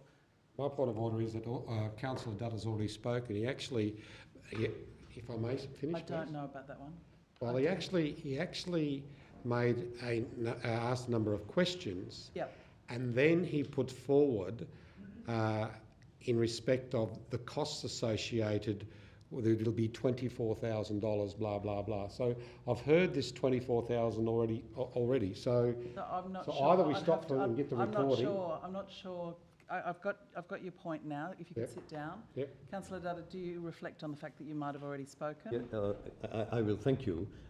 It is my reflection, and because of my age, I may be losing my memory, but my understanding is this, that I asked a number of questions, and in the pretext of that, I gave that analysis. That's calculation, that's how calculation in that pretext, and then I was making an amendment to that if that would be adopted. So that was my understanding, unless I have misinterpreted myself.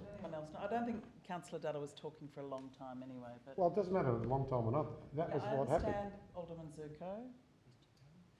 I took it as contextualising questions. Okay, so I'm going to say that you can continue with your intervention about your amendment based on... Thank you, Lord Mayor. In the context of what's been said, I will not speak anymore. Thank you. Just in case, to give others the benefit of that. Thank you. Any further discussion on the amendment to change the trial to 6 months? Councillor Coates, did you want to say something about it? I believe I've already spoken on the amendment, so I don't believe I can, so no. But anyway, I can. That's right.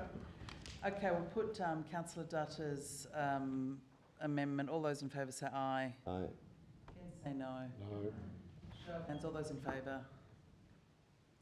Councillor Dutta, Councillor Sherlock and Lord Mayor. And against? Alderman Zuko, Councillor Kelly, Alderman Bloomfield, Councillor Lohberger, Councillor Coates, Councillor Passelt and the Deputy Lord Mayor. Okay, that's lost. So we'll go back to the substantive motion. I think we had another amendment floating around somewhere. No. No, that was accepted in. Any further discussion on the substantive motion? Just on the point that I was going to make in the amendment debate, I think it's important that we reflect as council on what's actually being done here, particularly in the context of the planning decision that was made a couple of weeks ago. I think that there's a desire in the community for Salamanca to be more vibrant, to have more offerings for more people. I love Alderman Bloomfield's suggestion from the restaurateurs that there be some outdoor cooking type stuff allowed in there. And while it's not 100% relevant to the motion, it is relevant to the context of the motion, but I think that officers should receive that advice that we're currently having a bit of a community conversation about what Salamanca should be, whether we should allow outdoor TVs, whether we should have suckling pigs, and perhaps consider developing a bit of a strategy over the next 12 months to give us an indication in conjunction with Alderman Zuko's motion before us that we make Sundays more vibrant, because maybe there's other parts of the week that could be more vibrant. Maybe there's things that we can do in winter. Maybe we have outdoor dining where the car parking is because there's not as many patrons during winter. That might include some open fires or something. But the point is, I think that there's lots of people in the community, in particular the business owners and restaurateurs, that know what will work. And I think that we should really listen at this point in time and allow people to set up and have a go at stuff, much like the sports bar is trying with their screens. And if they fail at a commercial level, then the community speaks. They don't want to go and watch footy at Salamanca, but if they do a raging profit, then we know that we've done the right thing and they'll stay organically that way. So I do thank Alderman Zuko for bringing this motion before us, and perhaps bringing a little bit more of Europe into our dining spaces here in Hobart.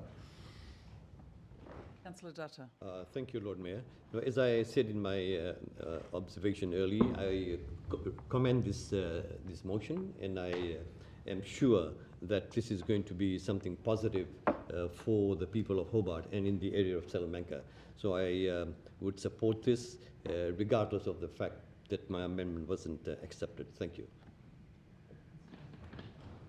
Councillor Coates. Look, I just want to speak to this motion a little bit because I think it has been raised in debate, and I appreciate that no one else it was ruled not offensive, but we are not voting on something that's going to cost us $24,000. The question was asked as to how the director would come up with the approximately 500 per day, and that was very much indicated it was an estimate based on potential call-outs. It very clearly states in the report that those call-outs would most likely occur only at the initial start-up period, and on top of that, the total estimated cost is $5,000.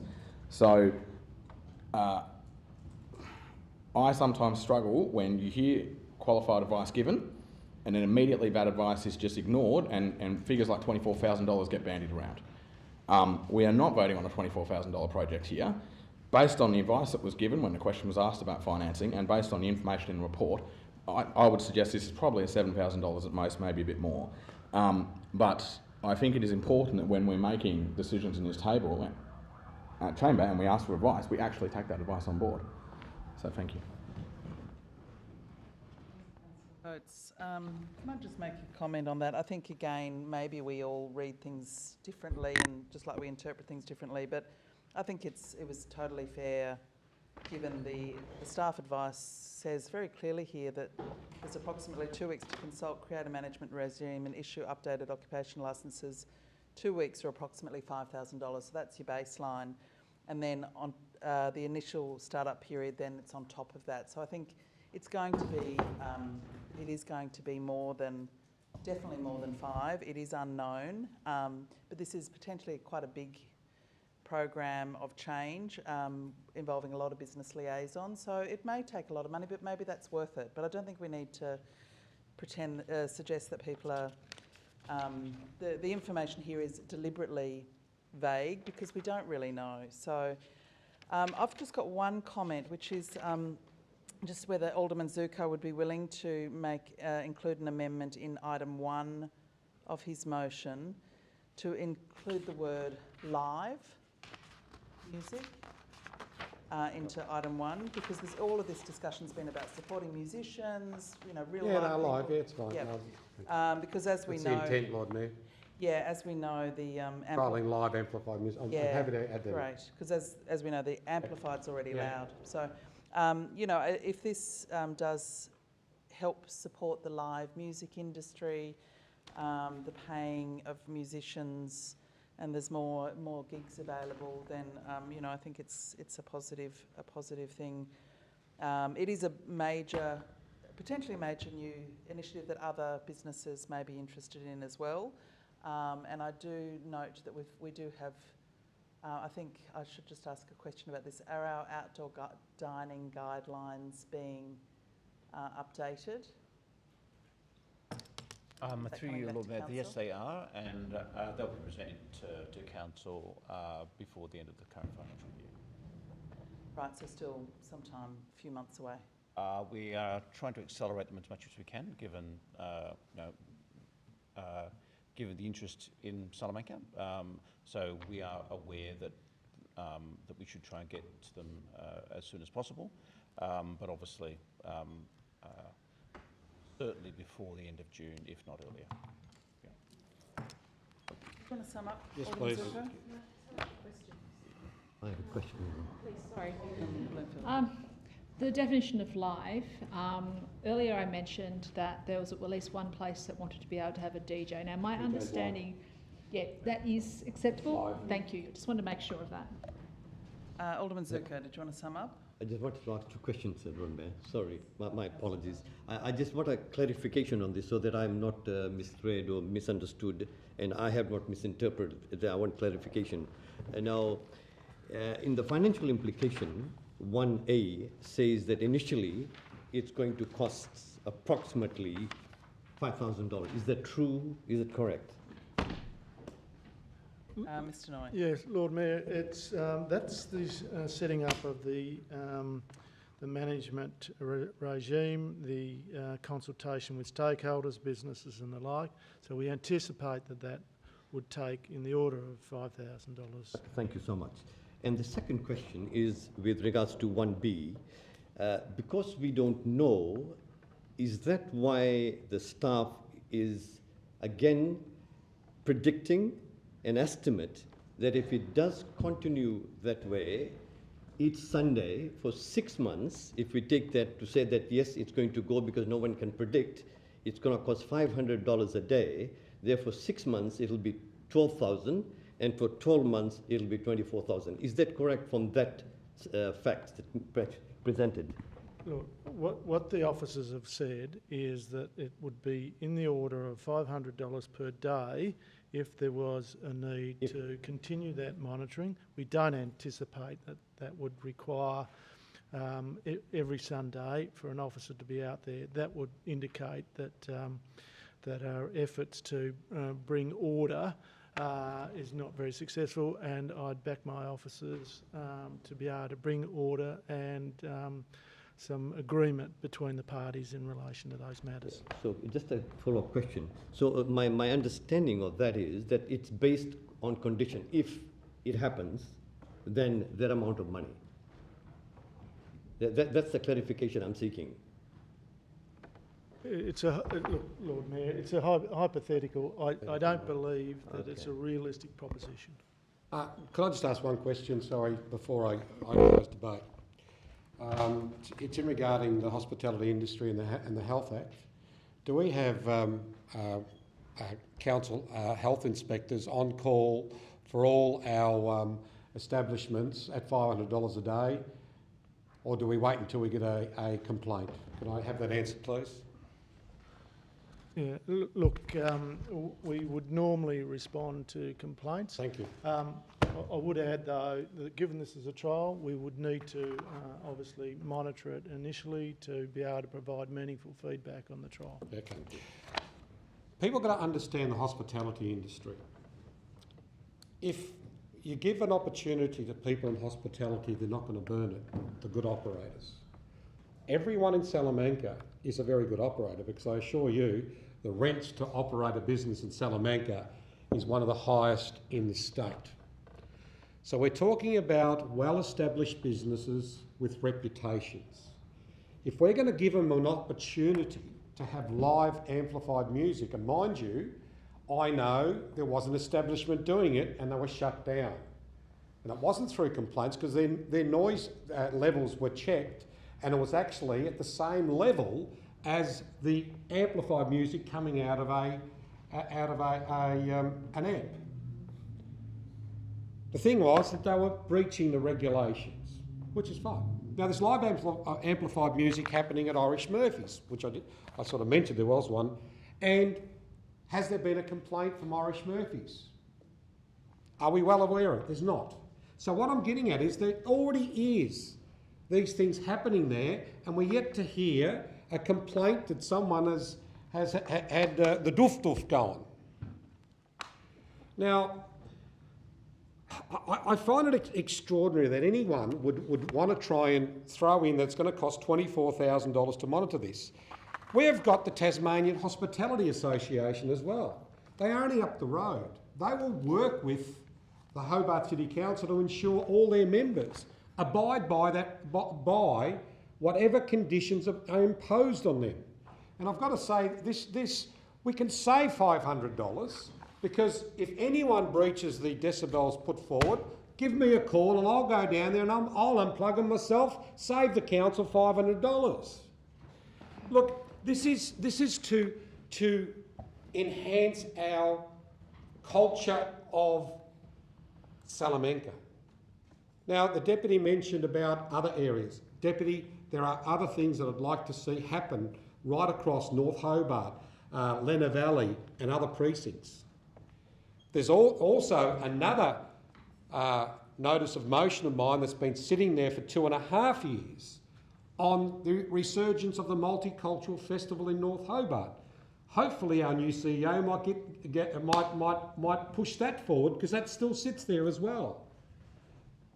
And other events that we can probably do across the spectrum. Look, this is, and Councillor Pasalt actually made a very good point. winter. Winter is the hardest for hospitality. And Mr. Kelly, you know that very well. Now we've got Dark Mofo is here for a little bit, Winterfest, but it's a hard period for our restaurateurs, especially in Salamanca.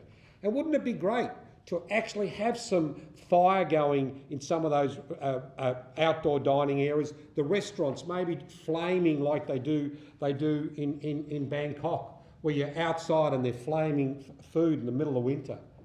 There are a range of other things we can do, but let's give this the start of trying to do something to enhance our hospitality and entertainment precinct. And it's not to take away from the people in Salamanca Square, but who knows? You know, we might talk to the people in Salamanca Square and have someone singing under our stainless steel tree. And you never know what might happen then. Thank you. Okay, I'll put the motion. All those in favour say aye. Aye. Against say no. Carried unanimously. Moving on to the motion. It'll be easier. Layovers. Alderman Bloomfield and Councillor Kelly, would you like to move your motion? We'd like to move that the existing proposed bus layovers within the CBD are examined as a priority within the current transport strategy refresh that's coming up in a few months. We identified that the City of Hobart has currently 23 bus layover spaces with another 6 proposed. Now, what's interesting about a bus layover is that that's effectively where a bus is parked and disengaged from providing service to the community. Effectively your smoko break or your lunch break or your toilet break. And so each of these spaces, which takes approximately around 3 car spaces, is effectively not performing any productive role for the Hobart City at all. It is supplying a spot for a bus that's out of commission, but we can do better than this. In fact, Councillor Kelly had identified that in other places like New South Wales, they actually have guidelines that they developed years ago that suggested that it's a poor use of space, and that the CBD itself, as we all know, the space is at a premium and we should be doing better. It's effectively 87 car parks that we could be doing better with.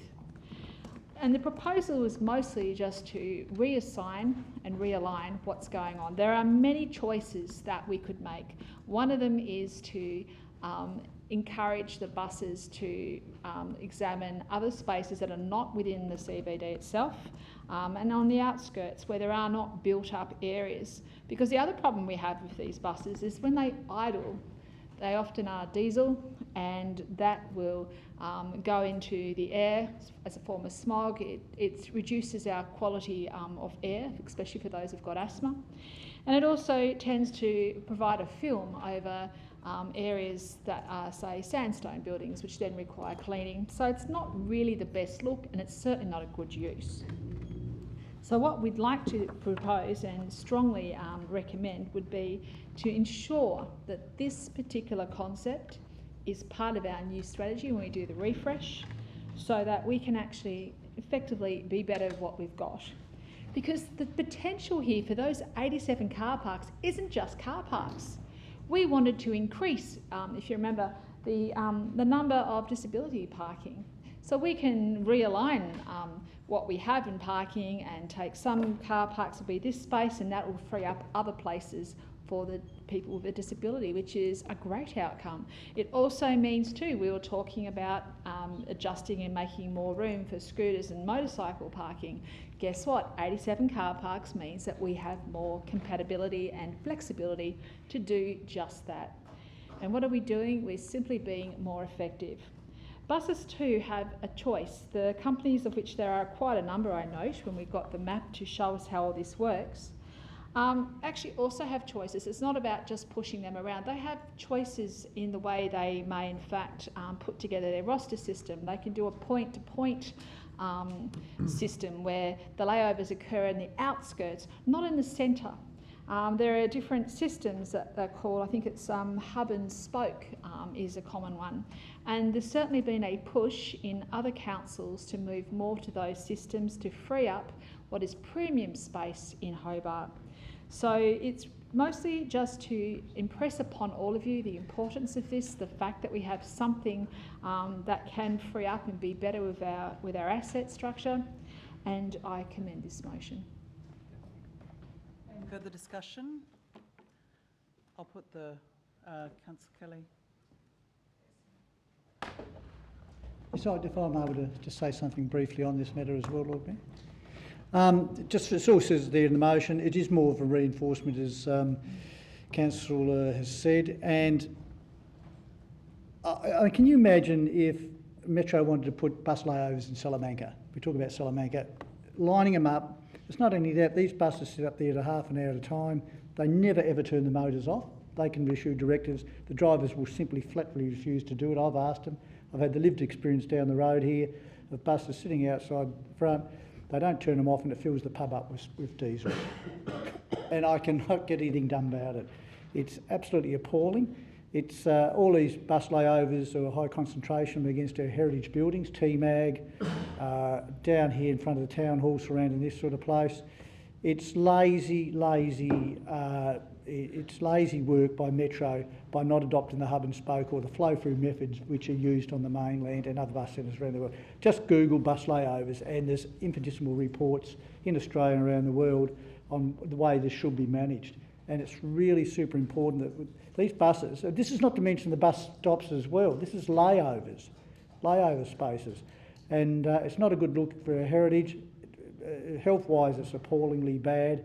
And it's happened by stealth over the years, and now's this time to address it. So I really implore upon every councillor here and alderman to really have a good look at the amount of buses that you see around. It's something when you start looking, you realise the way they are visually and atmospherically polluting this city, and it can be fixed with good management.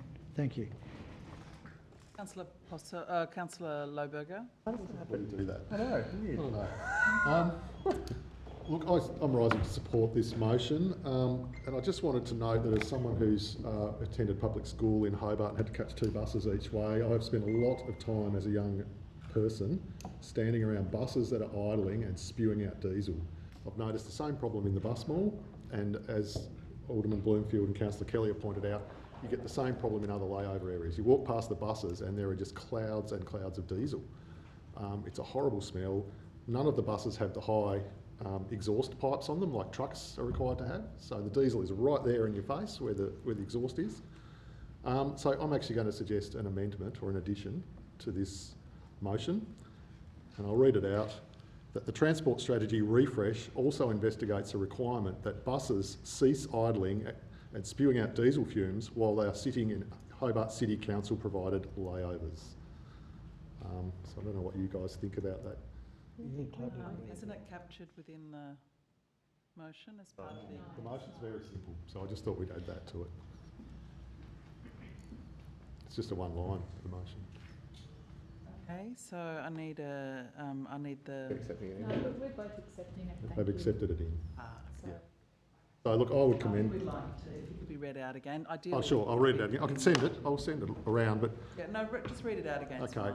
That the Transport Strategy Refresh also investigates a requirement that buses cease idling and spewing out diesel fumes while they are sitting in Hobart City Council provided layovers.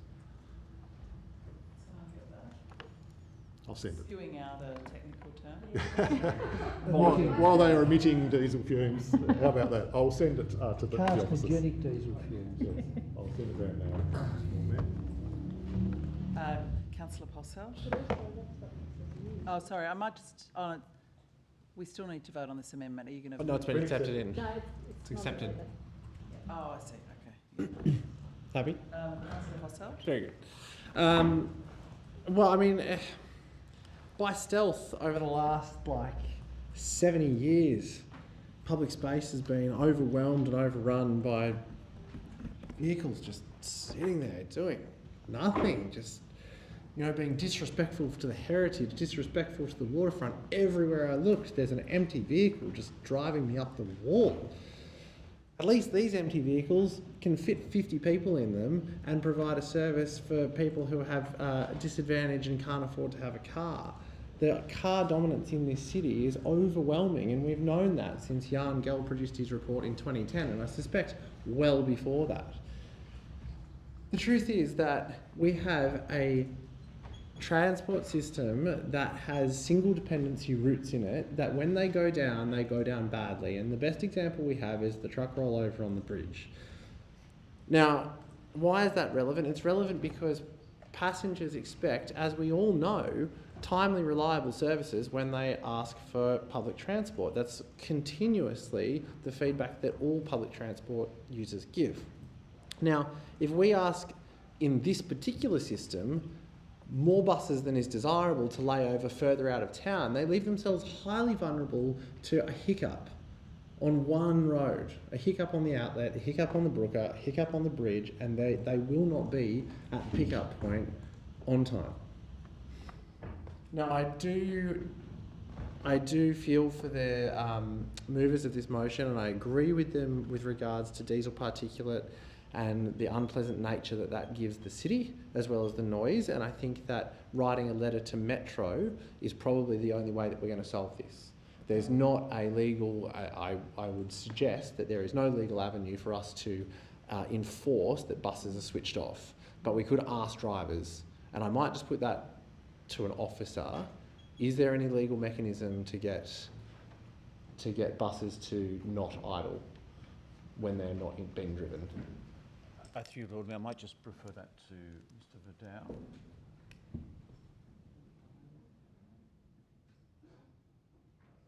don't think so. Space, yes.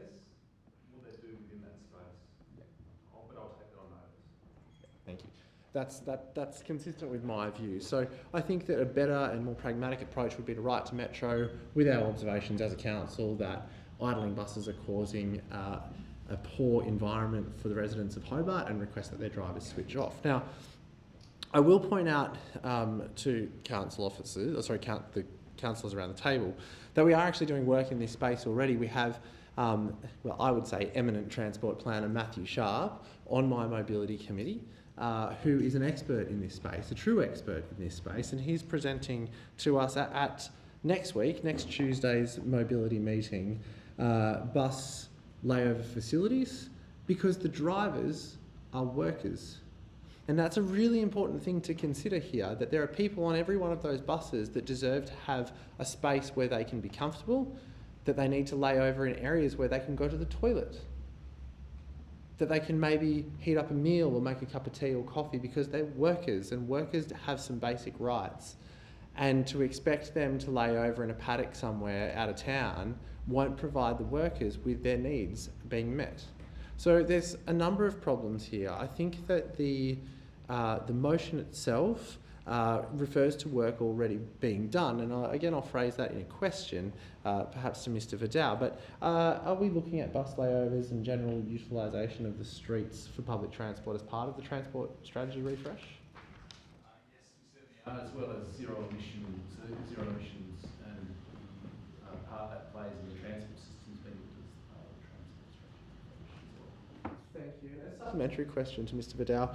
Is there a trial coming for a handful of hydrogen cell buses in Hobart? I believe so, yeah. The state government is looking at vehicle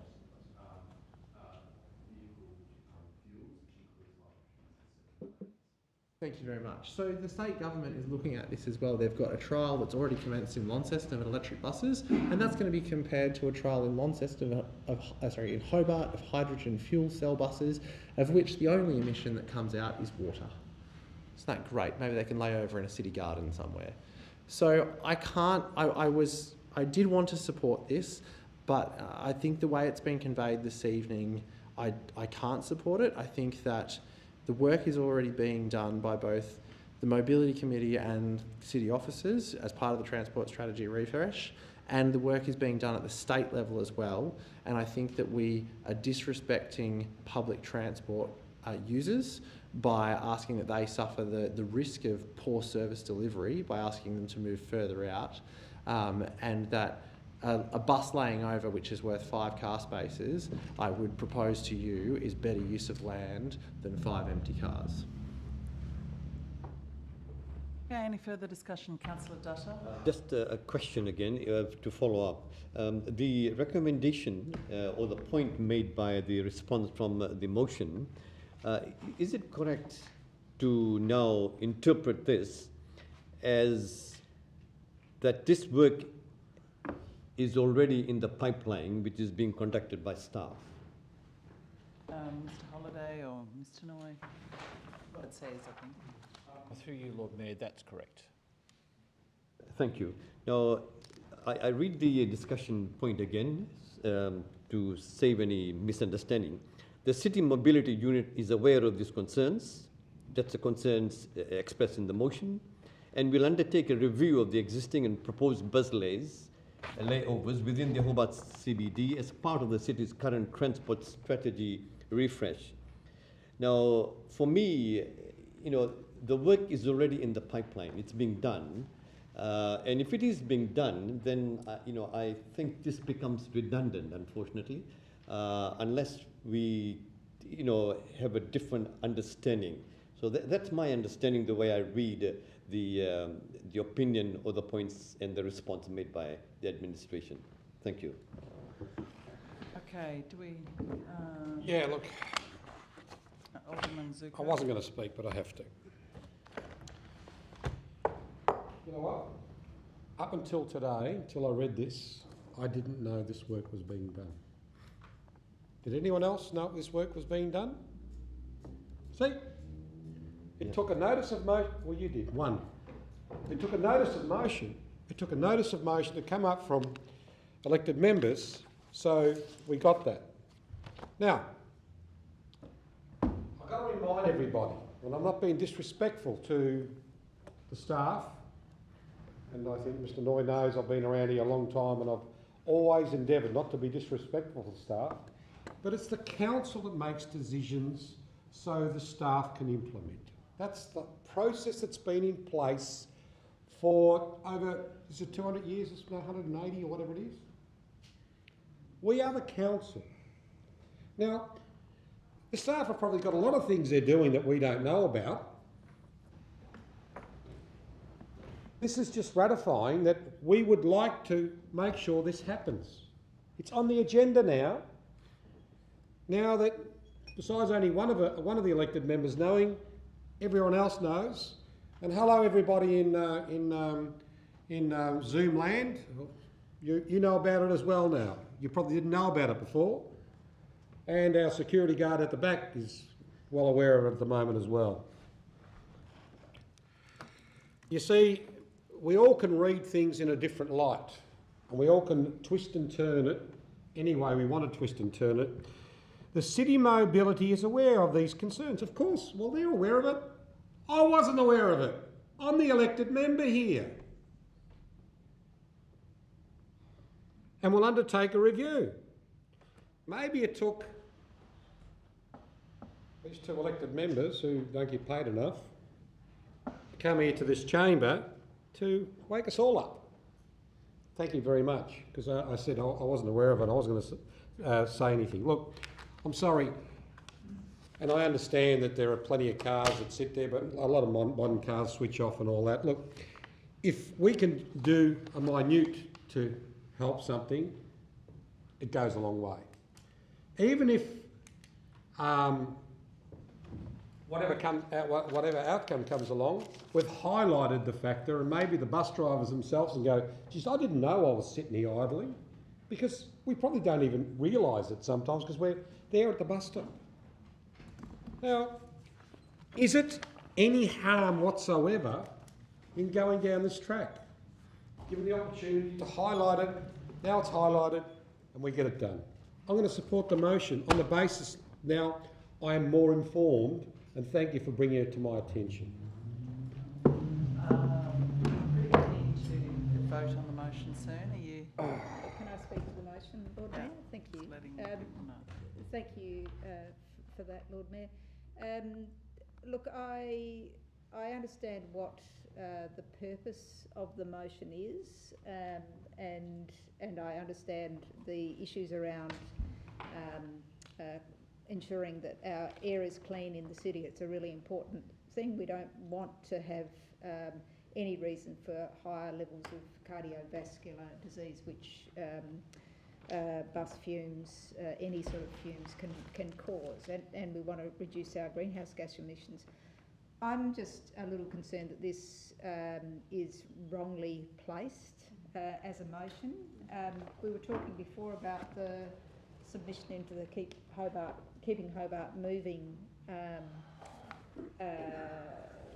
transport solutions that the state government state government is undertaking, and they have a target to increase public transport use for journeys from work from 6.4% to 10% by 2030. That will be from rapid transit. That will be a completely different arrangement for buses. But this is the state government's realm, as far as I see it.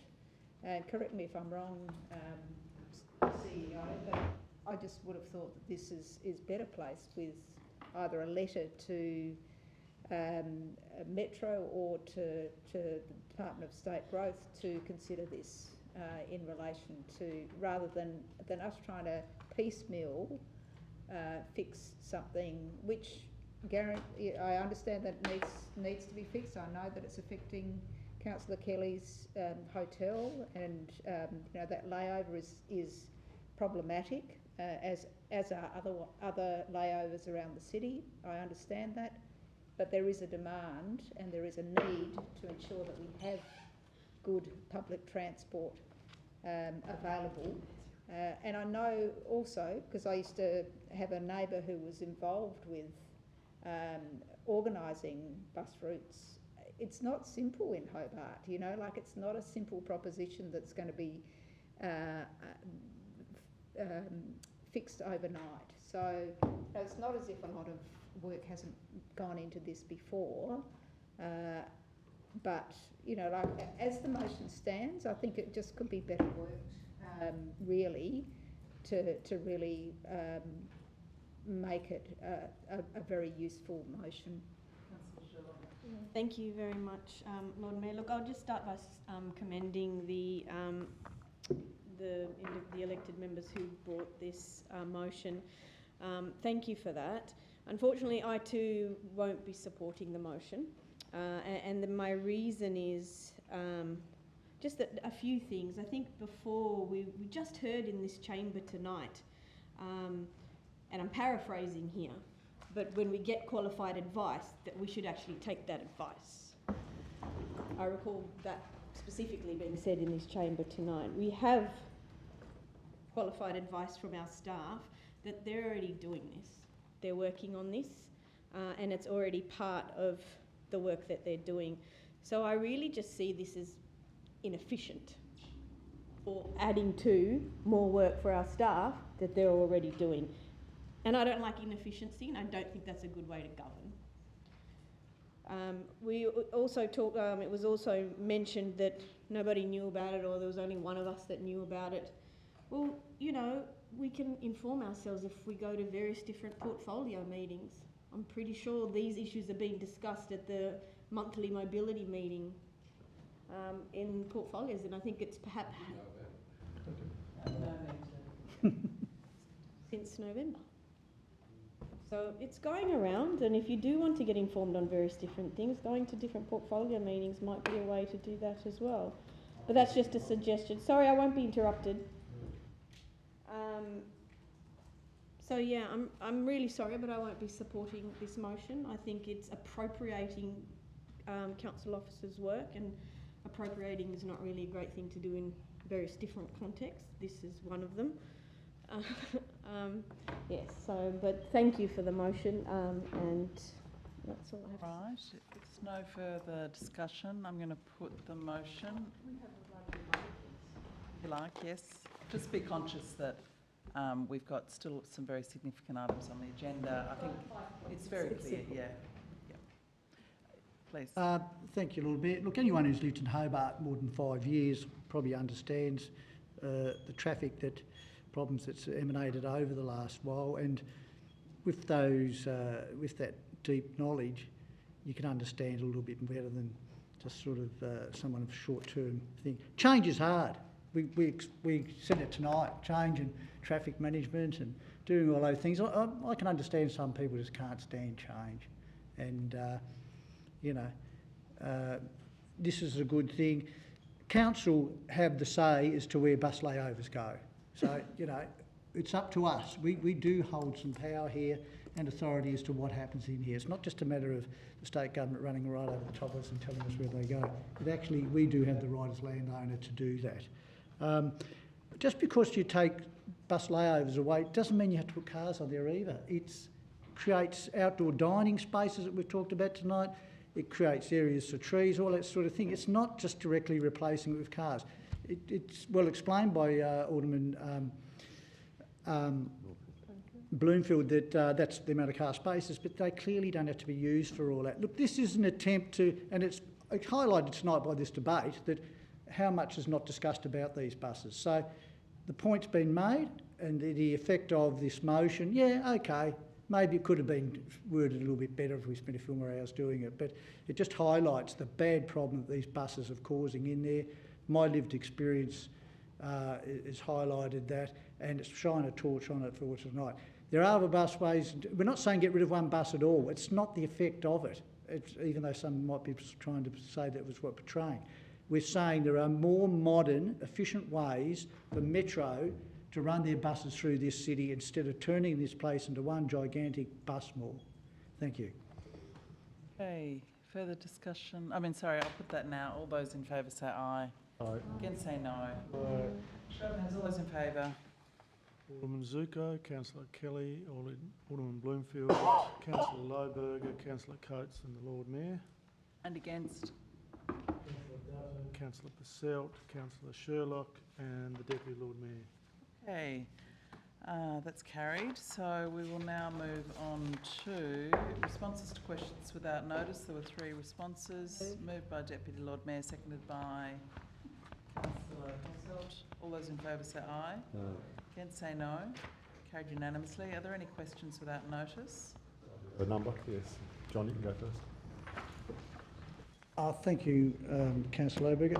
I asked a question to the Lord Mayor without notice at the last full council meeting about how many times you've engaged in overseas travel and has, during your term as Lord Mayor, in this current term of council, whilst receiving council allowances, and has there been any report given to anyone in council or elected members? I haven't responded yet. I took it on notice and I haven't yet got back to you, but I will at the next council meeting. I was hoping it might have been just a very simple, easy, short response of how many times you've had to pass through it. Thank you. Any other questions? Yeah, I have a question on notice. Has the council, any acting CEO, any CEO, or the Lord Mayor, or any elected member received any correspondence from the Integrity Commission at all whatsoever? And if so, when? We had that question previously, and I've never asked it, I just asked it.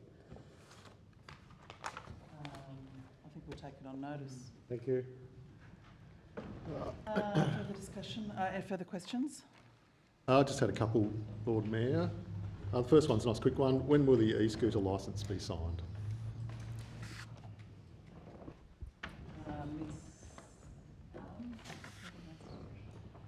Through you, Lord Mayor, we are in the process of finalising the tender arrangements and we anticipate the licence to be signed in mid-February. Thank you, Lord Mayor, through you. Look, I had a couple of other questions related to the Sandy Bay Mount Nelson Neighbourhood Plan. The first one is actually with regards to tonight's public question from Mr Bisevskis.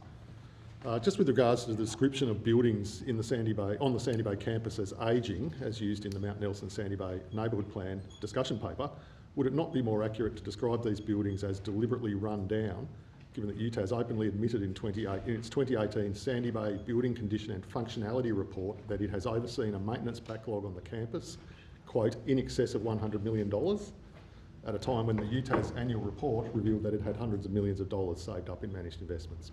Point of order, I I'm think sorry. that's conjecture.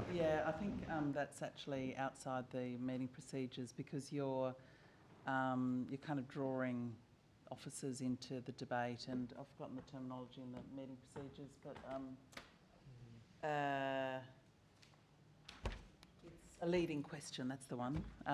It's difficult because the documents are there that show that they had the money in the bank and that they had deliberately not done. It's an appropriate question for staff to answer. No, that's fine. But I think it's it's certainly feedback you can make. Alrighty, 8 weeks ago I asked for a bit of information on the workings behind the 7,850 population growth projection in the neighbourhood plan, and thank you for the provision of that answer. I just wanted to know, was this information that was given to me in the meeting tonight known when that figure was originally provided?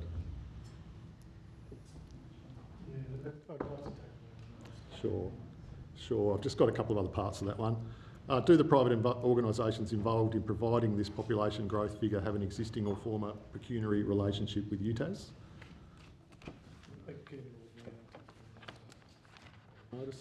Did either of those private organisations provide reports or information used by UTAS in support of its plan to relocate the Sandy Bay campus into the Hobart CBD? And if the answer to either of those two previous questions is yes, why were those organisations selected to provide information required for this particularly sensitive neighbourhood planning process? That's it. Taken on notice? Yes. Yep. Thank you. Great. All right. One more question, if I may. In the Mercury on the 2nd of November last year, it's reported that the Hobart City Council, or the City of Hobart, has been accepted as a UNESCO City of Literature. As my understanding of it, and could this please be clarified, that all we at this stage has happened is we've been our nomination for acceptance to a City of Literature has been accepted. We are not actually a City of Literature, and we have to pull a report in, do the costings, everything else, then have that submitted for UNESCO to decide if we are officially... No, we are officially a City of Literature. We don't have to do a submission. Submission. We got accepted. We won. Council has to decide whether it wants to support a secretariat, but it will happen regardless of whether council... I mean, the designation stands, it's on the website there, it's all done. That's different to what I've been advised by council officers. I'll follow that through and get some more facts on it. Thank you. We can send it round. It's sent you a letter from UNESCO which says we've decided you're a City of Literature, so that's... Yeah, that's right. I think it went round to councillors, should have gone round to councillors or been on the hub several months ago. As I understand, I was told it had to come back to a full council meeting. The Secretariat, to decide whether what funding support council provides has to come back to council as well. Yep. Okay, so if there's no further questions, we will move to the closed portion. I'll get a motion to move to the closed portion. And then what I'm proposed, let's do that first. Move to the closed portion, moved by Deputy Lord Mayor, seconded by Councillor Coates.